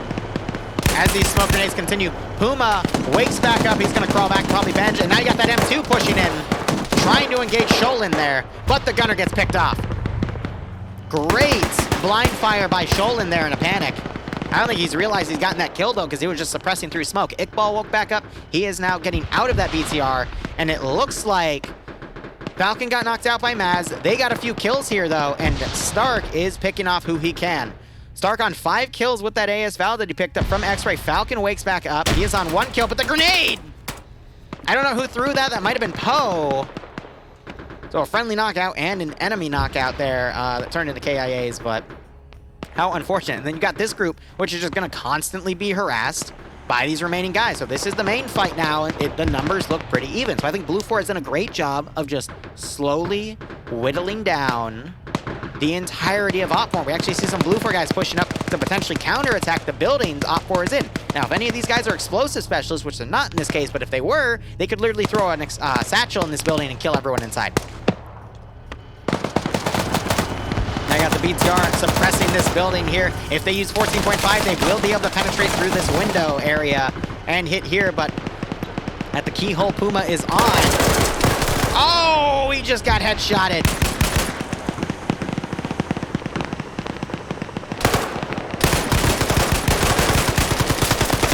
Oh, he exposed his head a little unnecessarily there. Drake pulls back as well, probably to reload. Pay attention. Wow! A double headshot trade. All right, now we got Stark back here. He's on 7 kills with this AS-Val. So he has a suppressed Op-4 weapon here. And watch him, he's gonna go to work. Lennox gonna take a headshot to the back. Multiple hits there. He's on 8 now. Stark going upstairs. Yeah, me and him, we picked up a Val from the X-ray team, and we just flanked all the way around. And it was just like, all right, we're just gonna sneak around. Yep. I was at a 16-8-3, not the best receiver. So you see what first. So Guy Fury eventually came in here, dually throwing. That, I think, is an explosive. Yeah, that's a satchel to take the building out. Too little, too late. Everyone's dead, but yeah, that's all they need to do to eventually take that out. Does Guy Fury have any form of AT? No. Stark. Yeah, he's coming in the building now. He just got shot at by Mito. They know he's there, though. Yeah, there was a charge that was thrown, though. They're all watching the hallway in the second. Yeah. Stark trying to vault out the window. He can. So he's essentially stuck in there. There was a grenade out instead. 2 grenades. And a explosive. More explosives being thrown around here. Oh, Artisan's also here. Unavar, I think, just got blown up. No, he ran into a door, so he's fine. If you look at Artisan, he's got an M60 behind him, and the building Stark is cleared. Yeah. It's gonna be a nasty combo. Stark did some bandaging. He's gonna push out. No one's covering the hallway anymore because of all those explosives. And he runs out the back as he's now checking windows to see if he can see anyone from the outside. Honestly, I'd say climb on the roof. That wouldn't be a dumb idea. Unavar finds Stark's bullets.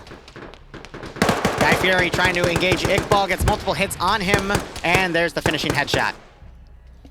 And I think Blue 4's got this. I mean, we got Vagrant, Naked Man coming around to clear the objective on his own. He might be able to get some good damage in. Lurch, meanwhile, taking more fire from Stark. As now Lurch counterattacks, only to run into the M60 of Artisan. Ooh. Yeah, you called it was going to come to bite him, but the M60 continues and gets the other kill. Ooh, the M60 does not give a fuck. Stark doesn't need me anymore. He's got Artisan with an M60. Stark's gonna come around.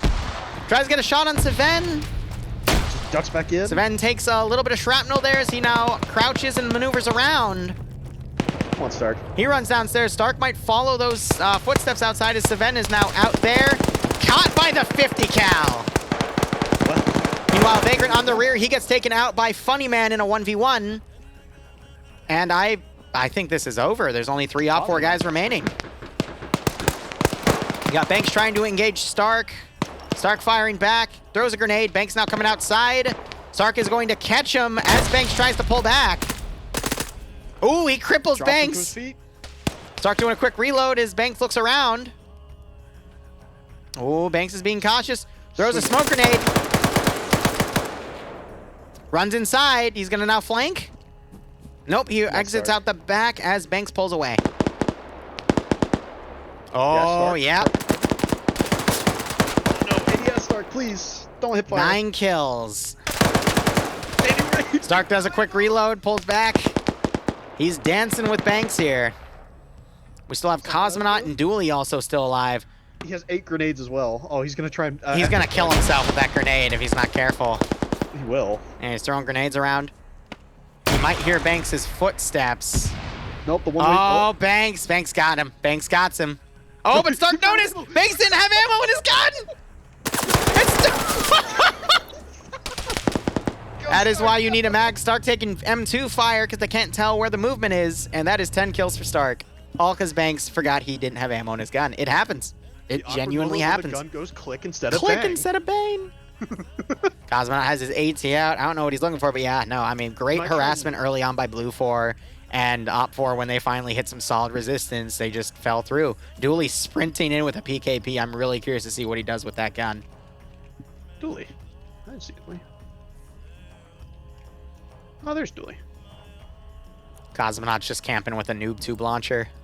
He doesn't know what to do. He might. He doesn't know what to do with it. He might shoot the building with it. Someone found him. A GL just went on Cosmonaut. It wasn't accurate though. It was in between the buildings where he was originally, so who knows? Someone might just throw a fucking Hail Mary and hit him in the face. I'll laugh when it does. Some gunshots off? Rancid's in the commander seat of the Vic, but there's a body in the gunner, so I think that's throwing off Dooley because he's trying to pick off who that is, because, yeah, the position, you stay there, even if you're dead or alive and moving the gun, it's literally the same exact spot. Oh. Yeah, more blind suppression going up that way. I feel like if Cosmonaut ups this, he's going to get spotted and someone's going to GL him instantly. Yep. So he's being cautious on that flank. Dooley's already given himself away. He's running through the concealment here. He's going to go into an open field. Who's looking? Hey, the piss yellow, it blends in. Blue 4. Who's looking? No one's looking. Oh my god. No, Dooley's charging triple time here. Nobody expects the, what's it called? Stark just poked me saying, heart rate! No way! No way is this grenade actually gonna get him! Oh my god. Dooley is trying to survive. Come on, Dooley. I thought that grenade was actually gonna bounce up and hit him. Yep, he tries to cook a smoke. Oh, wow. Taking a shit ton of concealment. Explosives were thrown up at the Vic as now Dooley charges. Oh my god. He's getting away with it. He's getting away with it. He can't keep getting away with it. This is some fun. What the fuck? And now Cosmonaut's running in too. What is this plot armor that Dooley has? He's friendly with... He just shot that dude in the face. What is Dooley's plot armor here? Oh, he's getting flanked. If he doesn't do it like that. Someone, he just got drop shotted by Artois just going prone right there. Holy shit.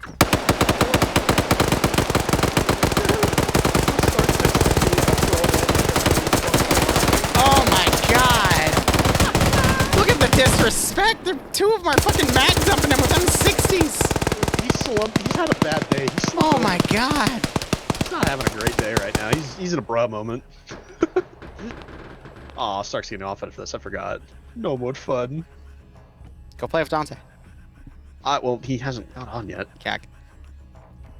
Oh. Fucker's trying to figure out what the air conditioning's at right now. What fucking year is it, man? That was a good round. Alright, well, looks like I'm playing round 3. Fuck my life. Have fun. What's popping? AJ treats you like hopping. Yes, I brought his attention to you and you fucking popped off. You were like a pinball machine in that building. You were going in one exit, out the other, up the stairs, into one room to another. Yeah, when they were pushing you, I got 4 of them then. Yeah, I got fucking... dude, Blam launched a random GL and it landed in my face and killed me. Bro, like that, my heart rate. Alright, I'm going for... AS Valdo. Oh, I've already given out numbers. So. Bro, are you playing again? I might as well. Pog, let's do it. Let's do it. Bye, Liru. Have fun. Wanna join us? No. Okay. All right.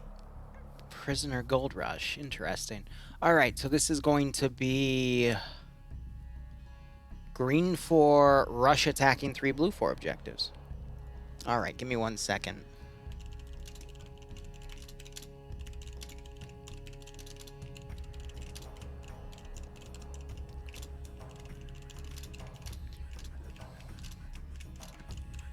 Green 4 has a 10% numbers advantage, 2 Dishka Helixes, And 6... Wow, okay.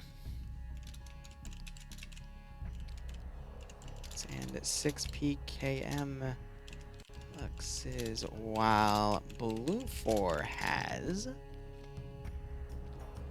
2 M2 M113s and a UA... Oh, okay.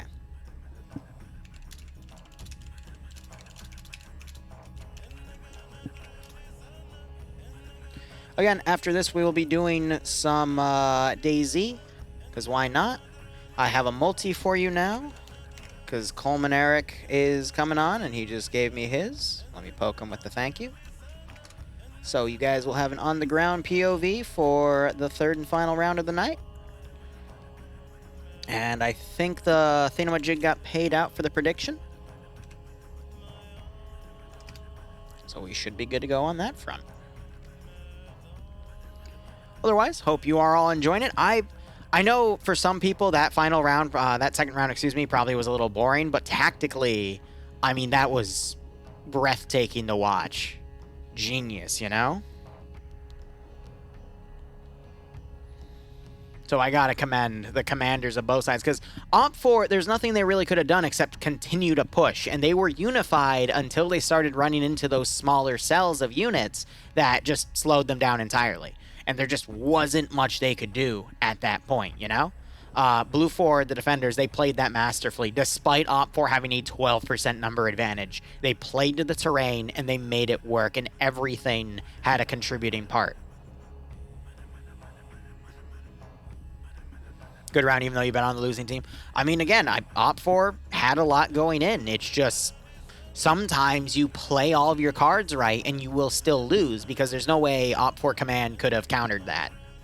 Because they had two... The big trap in there was they had literally half of their force pinned down between a hostile force and another hostile force as they tried to keep the sector, so he had no choice but to push his remaining troops forward, and that is when he met the main Blue 4 garrison.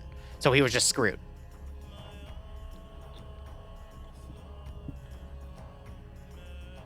X-Ray getting wiped for Op4 was a pretty big moment. If they were able to...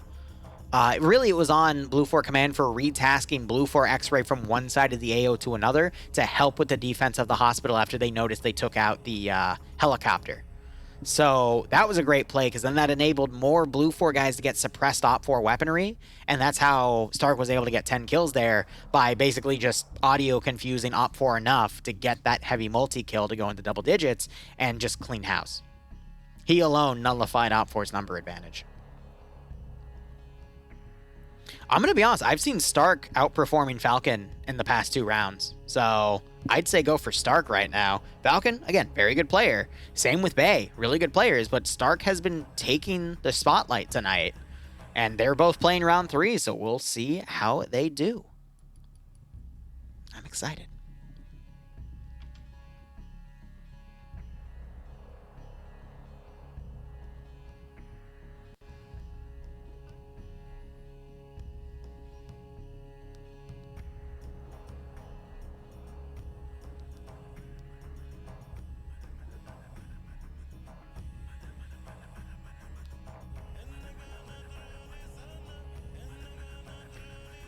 Ah, man. So I did have some iced coffee before I did this branch, so I'm going to be up all night, you know, doing this, then doing about 90 minutes, or more or less, depending on how things go for DayZ, and then doing some footage edits, and then working on setting up everything for August. Homeworld music be choppy.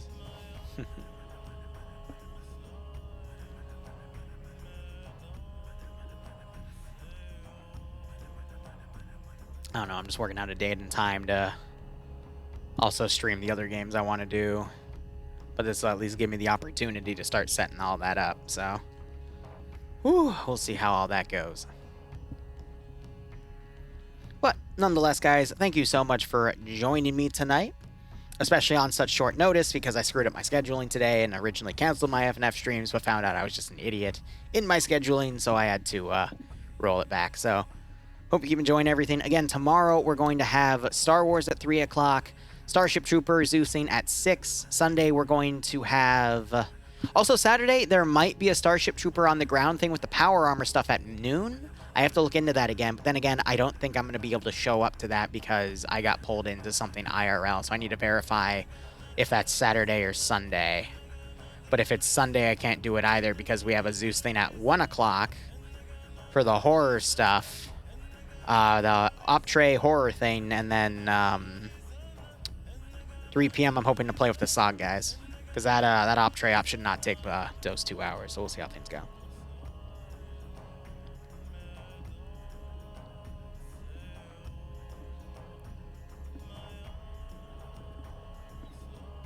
Whew.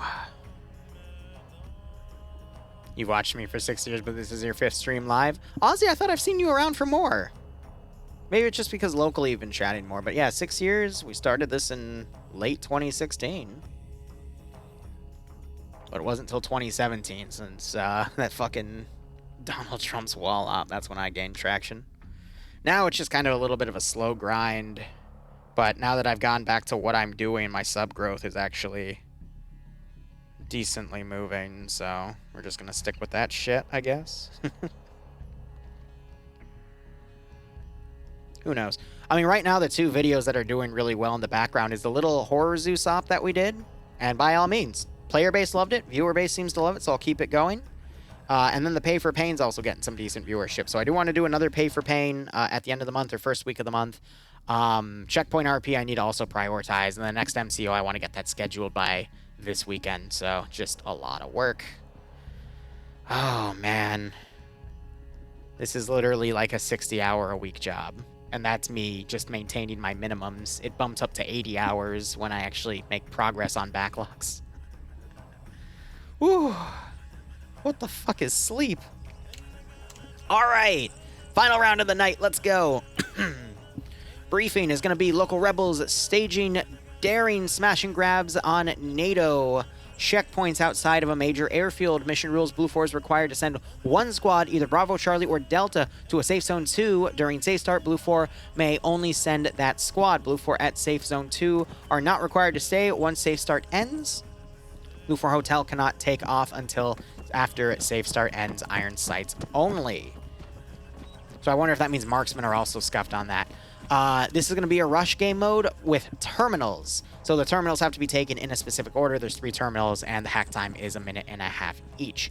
So otherwise, mission variables here, standard round of 50 minutes after a 50-minute safe start. Maximum view distance is going to be 891 meters. No magnified optics, it just says iron. Oh, yeah, so iron sights only means there's no holographics or anything. It's literally just iron sights. Interesting. Defender points are 175. That's 50 points more than the general 125, and then no NVG equipment. Medium anti-tank settings, both sides are going to be getting 2 AT rounds per launcher. Now, to quickly break this down, guys, it's not just the AT guy that has these. They also have an assistant. So that assistant also has, that's why it says per person, 2 additional or 3 additional, whatever this roster says. That's why, again, it says per person. Otherwise, Blue 4 uniforms here are going to be your modern Greek armed forces lizard camouflage. So they sent the Greeks to Chongo. Interesting. Breakdown real quick. Platoon leader, sergeant for the platoon, which usually is the 2 I see up here, but we only have the platoon lead guy. But I digress. Squad leader, team leader, auto rifleman, which has your light machine gun, which is going to be probably a 249 or mini platform. Auto rifleman assistant who has extra ammo, grenadier IR who have to hunt IR rounds, little 40mm grenades you fire in the air, turns into a camera with a parachute, great for getting a bird's eye view of the AO. You got your machine gunner with your MMG, and then your machine gunner assistant who carries additional ammo, combat engineer, light anti-tank, medium anti-tank 1 in the assistant, 2 into the assistant. Sometimes they turn one of these into an AA piece instead of an AT piece. That's why they have them separate like that. Recon infantry scout, the 2 suppressed shooters, designated marksman, which, if I remember for the Greek stuff, is just a 416 with a scope, but I will verify that later because it's not in the loadout description because F and F. And then you got your sniper, crew lead, crewmen, pilots, medics, and then the base kit. Loadouts for these guys is going to be a mix of L1A1 polymers. That's 20 rounds of 7.62 by 5.1 NATO, but it cannot be full autoed. And I have heard that player bases in FNF hate using that gun because the fire rate is trash because it's no full auto. So when they fight guys with AKs, for example, that can go full auto, especially in CQC, they get outperformed every time. And if you want some proof on that, go back in my videos on the Shenanigans channel and look at all of the British paratroopers versus Soviets on Malden 2035. Every single mission that was run, the Soviets won because they were fighting the British who had L1A1s to play as the L85s and, excuse me, the, yeah, no, it was L1A1s, my bad, because they're also FNFALs, but they got dominated every single fucking time because of that fire superiority with the AK, but I digress. L1A1s are HK416s, Glock 17s for the handgun, Mini-Me's for the light machine gunner, which is basically an M249 platform, 200 rounds, 5.56, and then the FN Mag, also, you know, 240 Golf or Bravo, whatever you want to call it, 100 rounds of 7.62 by 5.1 NATO for the medium machine gunner. Light anti-tank is going to be single-shot disposable M72. Sniper gets a choice of an M2010, which I believe is 308. Bolt action sniper rifle with a bunch of different camo schemes, and then 2 suppressed shooters get a choice of either an MP7 suppressed or a Mark 14 battle rifle suppressed. MP7 or an HK416 carbine barrel size because it's the shorter one with 14.5. Actually, no, it would be a 10-inch barrel, not a 14, so that's just a standard rifle for crew and aviation. Otherwise, assets, they get 5 transport Urals, 2 transport Humvees, the armed Huey, excuse me, and it's got 1,000 rounds between 5 boxes of 200 each for the door guns, and then 2 M113s with M2s. The early version means there's no up armor for the driver. Backing it up here, Lurch is going to be commanding, Mito is going to be commanding X-Ray, Sam Handwich as the group's medic, Sven taking the sniper, Stretch taking the suppressed Mark 14, and Nemesis going with the MP7. All right, 5.7. Let's see how he does with that. Dreek taking Alpha HQ, Wiki being a crew member, probably to gun or drive the 113. Anderson leading Alpha 1. He's got Martin, Banks, Thorn, who I believe he's in the marksman slot, so the marksmen also don't get the scopes either. They purely irons, but that is a 416 there. Tender Baner. Oh, wait, no, I lied to you. Okay, so he gets a scope. But yeah, their marksman rifle is a 5.56 platform.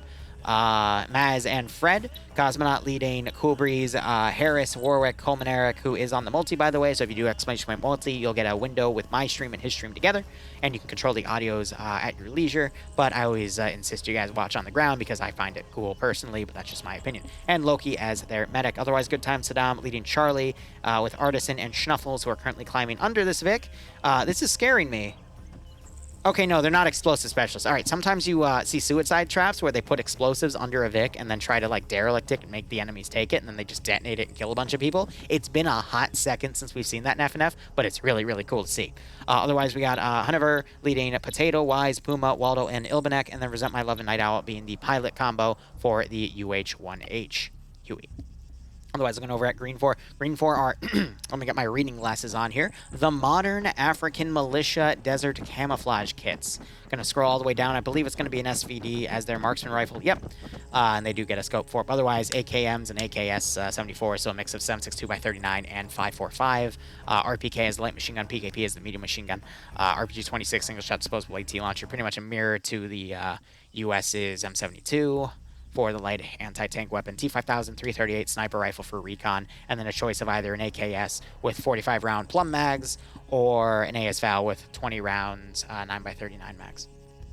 And then crew and aviation, either PP2000 or an AKS. Crew served weapons, nothing on there. They get 4 open helices, 2 covered helices, 2 Dishka helices, and 6 PKM helices. A lot of firepower, but you got to remember, they cannot turn that gun more than 90 degrees. It only has a 90-degree arc of fire. They cannot turn it more than 45 degrees over to the left or right sides. It is front-facing only, which is why I don't really like using them when I'm Zeusing, because the AI are dumb when they drive Vics like these. So I usually prefer the vanilla version, which allows for the full 360, and there's other versions of technicals that allow for that. Otherwise, I have an MI-24 down. Where the fuck is that? It's definitely not going to be armed. I think that's a... Oh my god, it's got bombs and a freaking AA. Okay, yeah, it's definitely like locked somewhere. They're not going to actually let people take those, but I digress. Let's go ahead and look over at the Green 4 side. We have Nielsen commanding. I haven't seen Nielsen command in a hot second. He does once in a blue moon, but yeah, we'll see what he does. Mountain being his 2IC. He's a more seasoned commander. Sholand being their medic. Norris leading the X-ray group. Eagle being the medic. Chine taking the sniper rifle. Drake being the 2IC. Gordon and Herb both taking the suppressed AKSs. I see Pierce and Blom as leadership under Alpha 1. I'd assume Pierce is the squad leader. So they got Cake, G-Legs, Vagrant, Bacon Flavored Ivan, Grab, and Mittens under both of them. Guy Fury leading Charlie 1 with Band, Michael, Dooley, Falcon, Stark, Chow, and Arma Jesus also has showed up, another really good player. So this is a really good elite team. We saw them kick a lot of ass in the first round as well, and they were pinnacle for winning on that northern. I don't think breaking Guy Fieri's spine is how you send him to Flavortown, unless you want to put him there in a wheelchair. But okay, let's send Guy Fieri to Flavortown sometime like that. Is there a prediction up? No, there is not right now. All right, my mods usually deal with that. I will set that up in a moment. We are at, oh my god, guys. What? They're going to fucking Arma themselves at this rate. Black Fox leading Tachi, Immortal, Killer Wolf, Zandu, Rob Wolf, Ralfiano, Shaggy. I'm watching these idiots play bumper cars here. Christopher, Funny Man, Arts, Reteat War, Peterson, Fez, Goose, and Stonjord. Okay. Oh my god, they are actually going to kill each other with these. So what's our time at? I will put a prediction up for 10 minutes. Just give me a moment. Did they just drive it? They are so lucky they got it out of there before that water killed the engine. Oh, those chuckleheads. All right.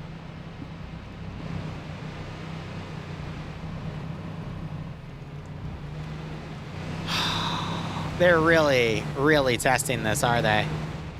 My god, let me get the fucking prediction up here. So it's going to be green for attacking for round 3 here. So it is...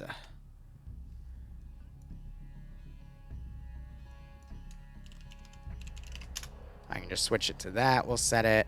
no, we'll set it to 10 minutes. All right. Get those bets in.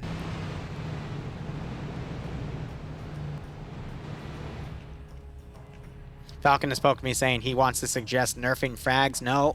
Nope. I'm spoken of skill issue, don't you dare. I do not want to see frags nerfed. Because I've watched FNF since 2020. Frags were already nerfed. Now they're brought back to what they're supposed to be. Keep them as is. Just skill issue, baby. Arma gods require sacrifices. I know. All right, so the attack is coming from here. Wow. All right, so Terminal 1 is all the way over here. They're forcing Blue 4 to start a squad in Terminal 2 all the way down there, but they might not because of the lower attendance.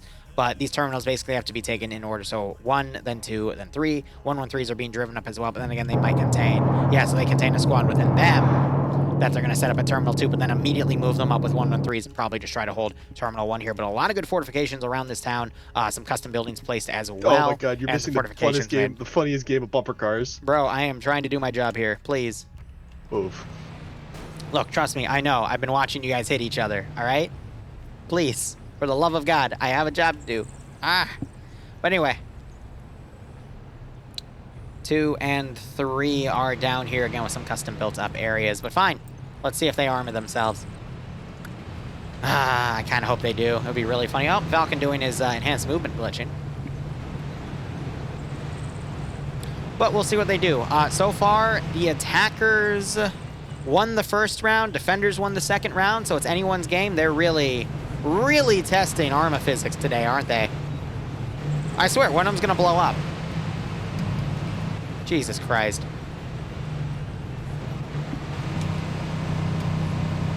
Well,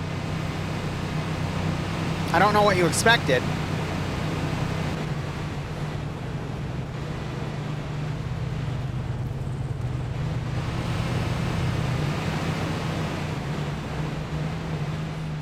I'm really surprised they're not blowing up. I think they actually buffed vehicles to not explode now. There's 3 minutes left. Jesus Christ, guys. I'm just waiting for one of them to physics glitch out and fly out of the AO. Good God.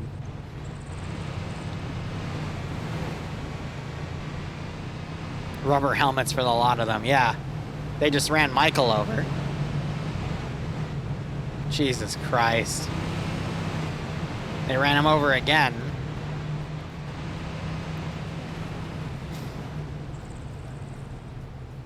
These chuckle fucks. Definitely wearing helmets. You know I have 25k bit. Oh no.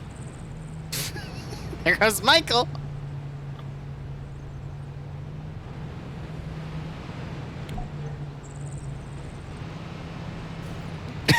Yep, that's what I was waiting for. What in the demolition derby is this BS?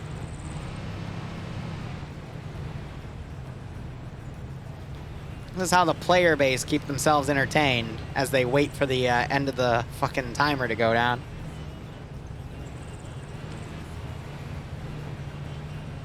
I'm waiting for the round to begin and they still aren't doing it, and then they just arma each other. That'd be pretty nice. Can we get some Benny Hill? Yeah, right? I think they're going to stop now and get sorted because we're in a few minutes. What the hell are you guys? They're all pointing this way, but that's literally the edge of the map right there. So I don't know what the hell they're going to do.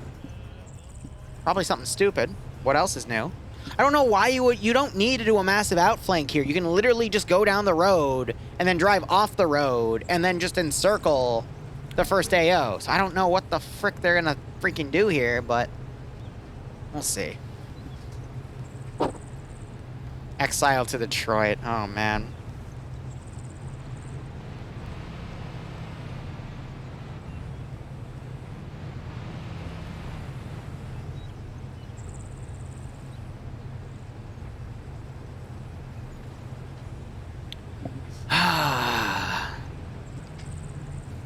They're prepping the turnaround. I mean, again, I don't know. That's literally the map border right there. So I don't know. Maybe it's a feint. Maybe Kiev's over there. No. Oh, they're testing their luck.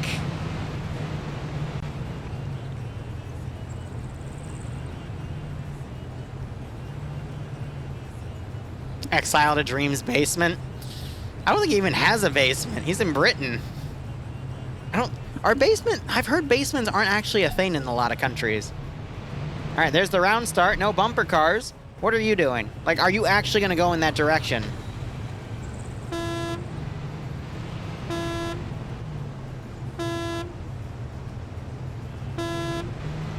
What are you doing?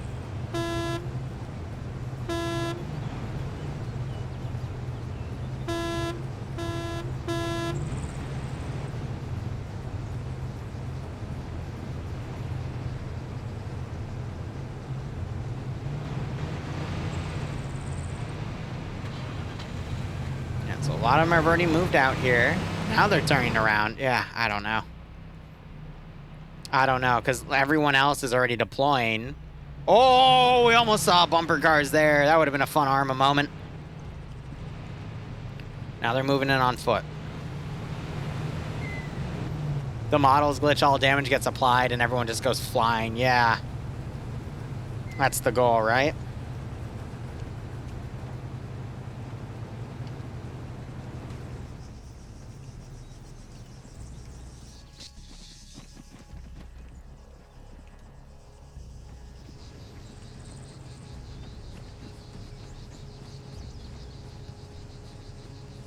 So 113s have brought everyone reinforcements up as well.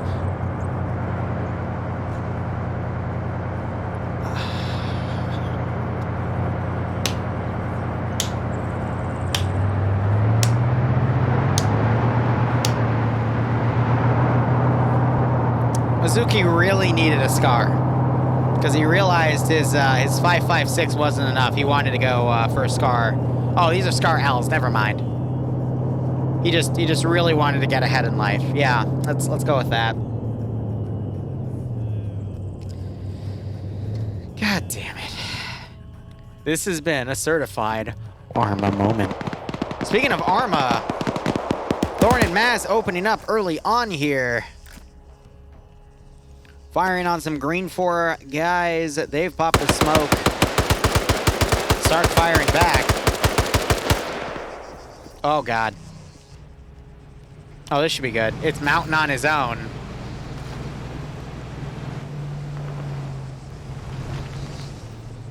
Hey, Blue 4. Can I park here? I'm genuinely impressed that Mountain is still alive, which I guess means I'm displeased by Blue 4 not killing him, but, you know, That's okay. I forgot Mountain has plot armor. Interesting. Now I got the second half of Green Force convoy coming in here. They're pushing past where the other Green Force dismounted. What are you planning? What type of Toyota War bullshit is this? Congrats, you hit a rock. Throw a grenade.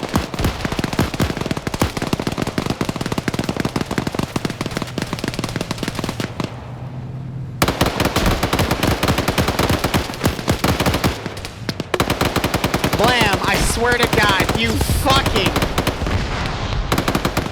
He just blew himself up. Explosives now catching these Green Force techies out of position.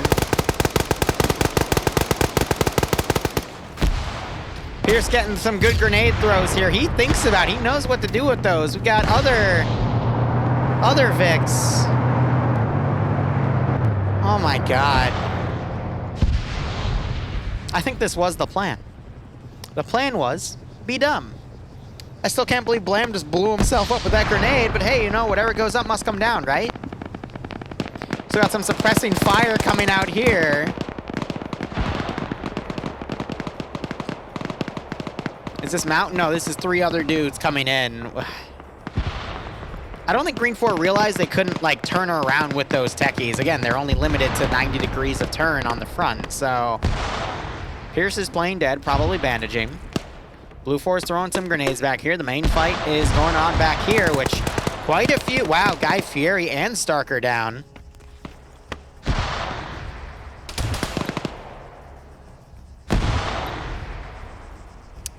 This is going downhill really fast. Cool Breeze woke back up.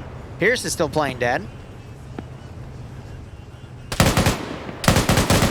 doesn't hear the medical over his FN mag fire, that's for sure. I wonder if these guys are going to drive around and try to back cap and stay on terminals 2 and 3, but it's clear that Blue 4 is just going to hold this one position for all that they can. Pierce might be able to do some back capping here, but the rest of Green 4 is just completely pinned out here because they decided to have some of their forces rush in.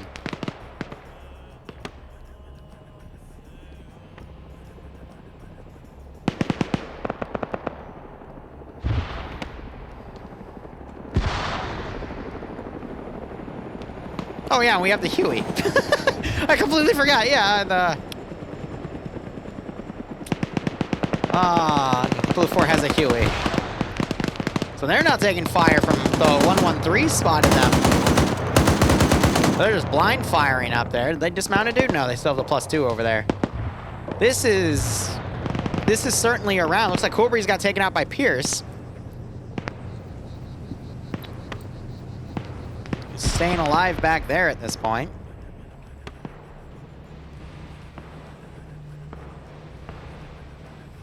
Please tell me that's a smoke. Okay, I don't want to see people blow each other up with more frags. But Blue 4, they have a really nice defensive position here on this ridge. And Green 4 is closing the distance now with these smoke grenades, and Blue 4 is not doing a good job of doing Overwatch on it, so now Green 4 is going to get right on top of these positions and close the CQC. And again, we're going to see that advantage of, well, the L1A1s, but most of these guys look like they have 416, so it's fine. I was going to say the full auto of Green 4 versus the single shot of the L1A1s that Blue 4 has, but looks like most of the L1A1s are gone, except for a few.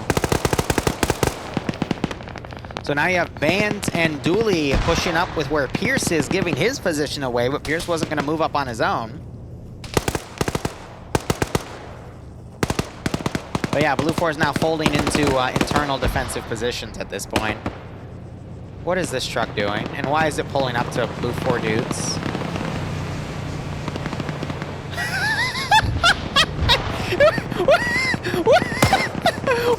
Did you just shoot him out of the sky? No, he doesn't have to kill. Okay. Oh my god. Oh my fucking god. And then they just flipped themselves down here. What the hell did I just witness? Oh. What What the actual fuck? This round is literally just a circus. Green 4's mostly dead. But Blue 4's also been taking a few KIA, but... Can we just go play DayZ? Like this... I can't believe I just said that. Yeah, I'd rather have the trolling here. Now all of Green 4 sees a fucking helicopter in the sky and is trying to shoot at it. Meanwhile, you got Grab who's run up here. Is a dead guy. He could get in the gun and potentially shoot the 113, but it's pulling back now. Like, what? Yeah, we had a great, like, expert, textbook. I wish every round was like it. Round on EU2, and now we have this, and everyone just decided, fuck it. And now, oh, cherry on top. X-Ray fucking off to do their own thing. Oh. Man, like every round, other two rounds, they X-Ray had purposes, but now X-Ray is just fucking off to do their own thing. Yep. Both sides of FNF. You have the really, really cool tactical plays that you rarely see, and then the really memey plays you rarely see. And then everything else is just something in between. Christopher, is he gonna run back up? No, he's looting AT. As now you got the Huey coming in. Now blindly firing, it's not even, oh, it's focused on Platoon's Vic right here. The PKP. They're doing their best to lead the shots, but it's not enough. You got Dooley and Bayan over here. I believe that's Pierce's body over yonder. Yeah, he dead. So now how does Green 4 get down from this ridge into the town? That's gonna have to rely on Bayan and Deadly. I called him Deadly because it was Dooley, and I think he's dead because I don't see him anymore. Yeah, he's dead. How? I actually don't know, but he's dead. Maybe Bay will turn on his lone wolf brain, go in there and just murder everyone. That's what I'm hoping for at this point. Because everything else is just a shit show.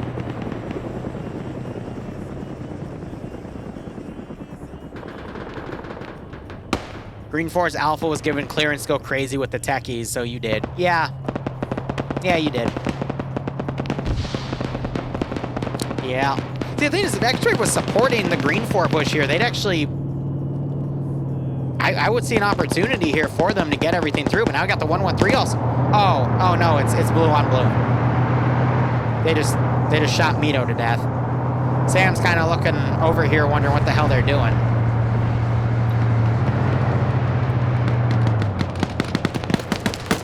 Got blue 4 X-Ray coming up with the suppressed guns. That's Nemesis and, well, he's dead, so now it's just Nemesis. Jeez, the old man can't aim today.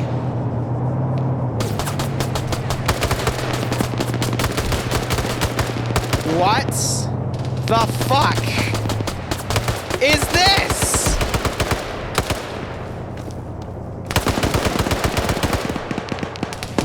If that 50 cal actually killed Goose, I would have been impressed, but... Okay. Now the 50 cal's killing people. I'm just gonna write this down. Wow. I think Green 4's lost. Bay's dead, Guy Fieri's trying to push in. I mean, they got all these other units out here, so the round's gonna get extended, but this is just... I don't know. I don't know.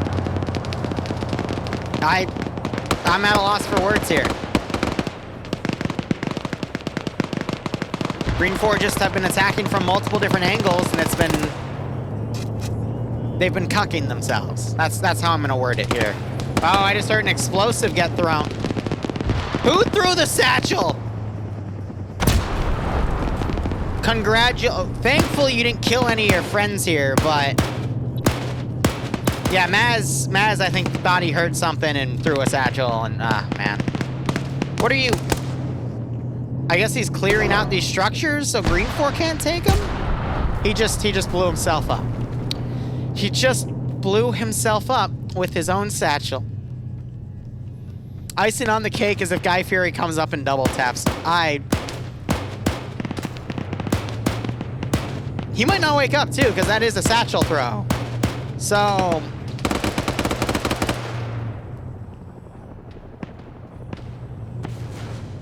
I think Fred's gonna smoke it to try to pick him up, but I'm confused. Third round, yeah. Third round usually goes dumb, but this one takes the cake. Please tell me that's a smoke.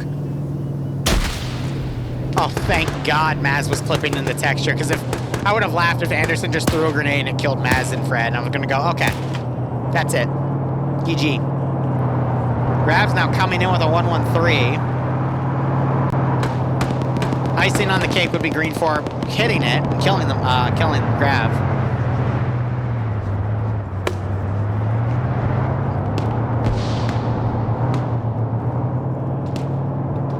See, the really scary thing here is that Green 4 might still win despite all of this crazy BS.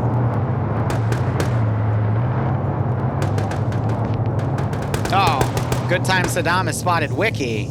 Wiki is a bad guy. Don't let that blue triangle fool you. Wiki has committed several atrocities in Chongo. And that is why Blue 4 is shooting him. JK, I don't fucking know. I'm running out of reasons.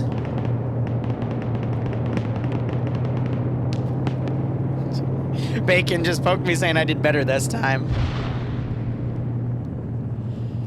Because I did recently put out a highlight. Guy Fieri getting a great shot there on Fred, I think. And then Maz takes him out. But I published a highlight recently of Bacon doing a bad frag and like killing his own team, which was pretty funny, but I digress. And I got this 1-1-3 driving around. Gunner turned in, or he's unconscious. I don't know. If they shoot through the back hatch, they might actually be able to pen in there, because sometimes the hatches are really weird. You got now Drake trying to push in. Looks like Arma Jesus also got killed. Ilbanek tried to get out of the Vic.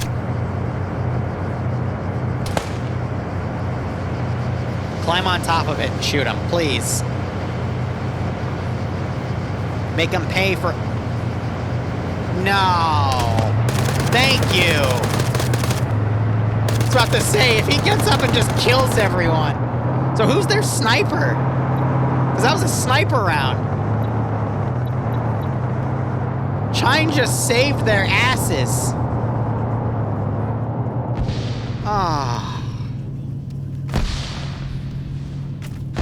What is this? I don't know what's worse, making it on Monosop or watching this?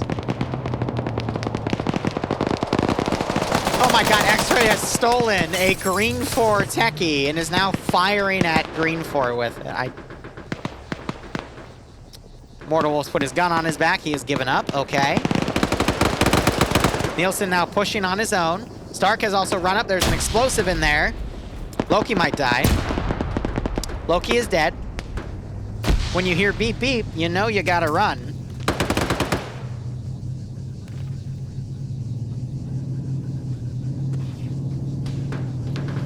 Oh, man.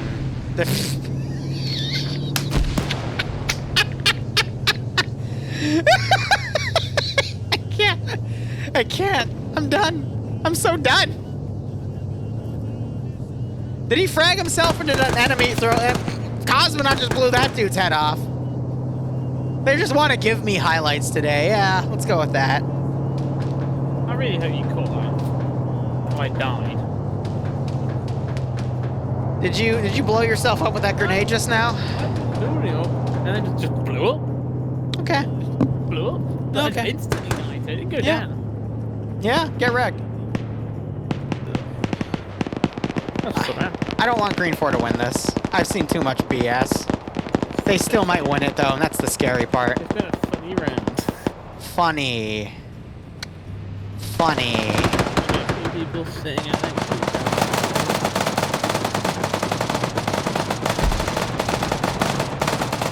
other. Yeah, goodbye.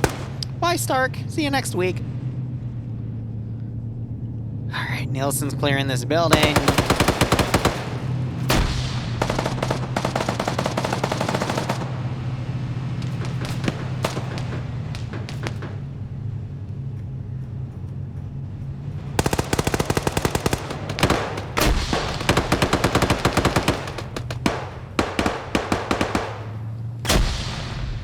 I'm surprised that did not hurt Mito.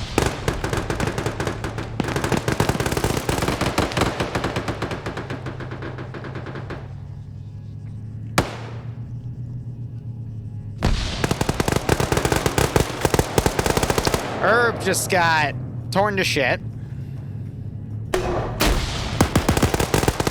Oh, he's trying to det the vehicle, but didn't det.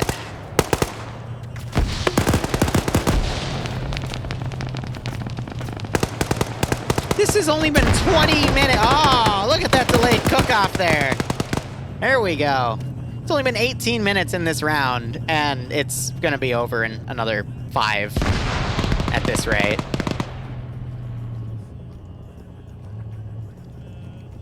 Does Norris have a machine gun? Nope, it's GG. We still have Falcon, who just...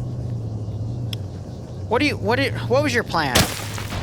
What was your plan with that, sir? What was your plan?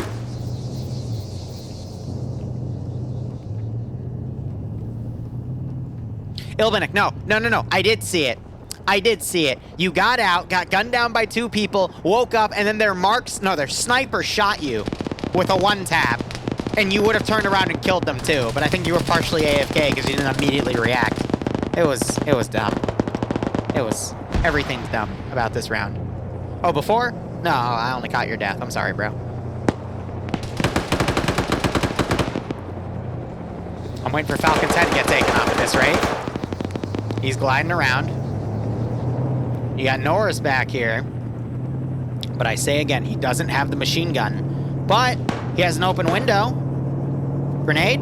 No? Door? Headshot.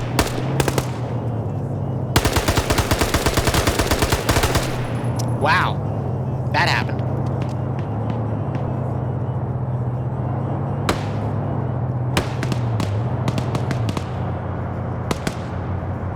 Righto, Ilbenek. Have fun. Is Falcon dead? I don't see him. Falcon is dead. He's dead. Maz killed him. As to be expected. Oh. Norris is dead. Huh. How's Chow? Chow just got purple smoked. That means he's about to die. Yeah, well, that happened. That's literally what this round is going to be called. If I remember, in the future, I'm just going to call this round, Wow, That Happened, on Chongo. Friday Night Fights, Arma 3 PvP commentary. Oh, wow. Chow's down, because Maz drop shot at him.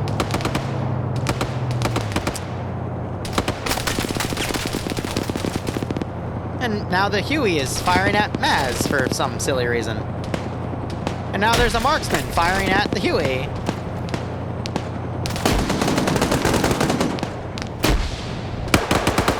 And Chow got double tapped. Eagle's still alive. And there's 2 green 4 alive. Cake and Eagle. Both on no kills. Blue 4 has about a squad left alive. And a Huey.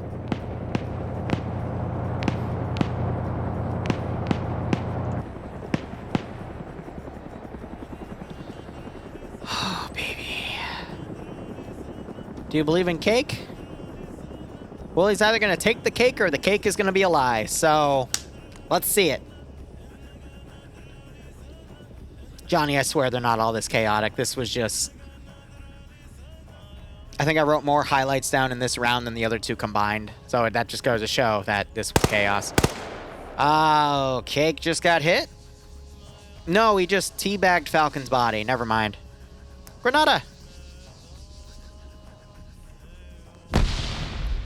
Granada!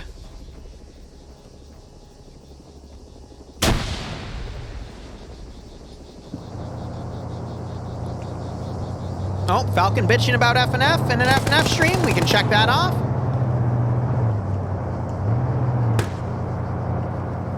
Cake finds Cosmonaut. The cake was a lie.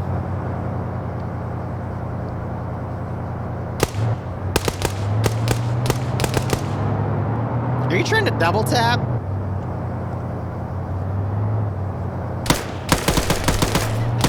He fucking ragdolled back up out of the uncaught animation and made Cosmonaut miss a point-blank shot. Oh! Oh, the cake was a fucking lie. Anyway. Eagle is gonna bush camp. Let's see how well this does.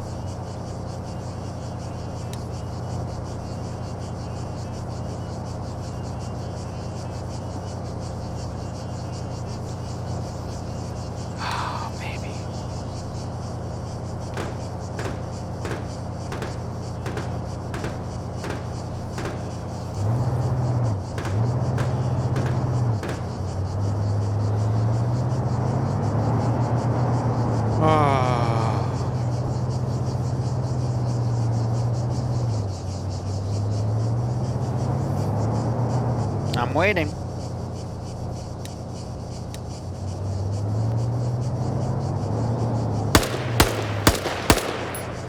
Now, all of Blue 4 knows you are here. And you have a bush. And your head is in front of your body. I give you 1 minute. Maz, please.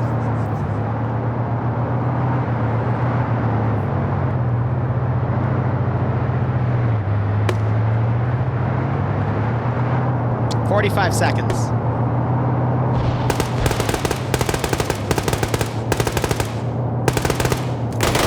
Mark just blindly suppressing. 30 seconds.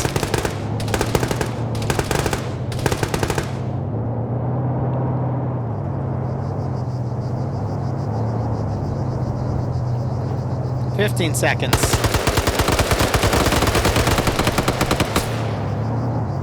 11-second mark, you know?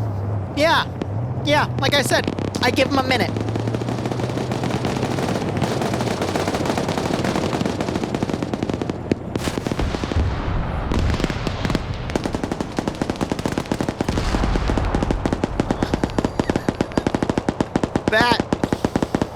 That sums up the round for me.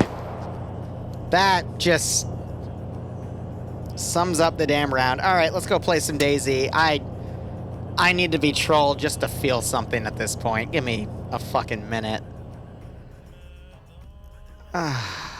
Jesus fucking Christ. What was that? Can someone just explain to me what that was? Maybe I'll be able to rationalize on that. But I mean, second round, tactically brilliant. First round, a good start. Third round, everyone turns their brain off. Yep. All right, intermission time. Let's go.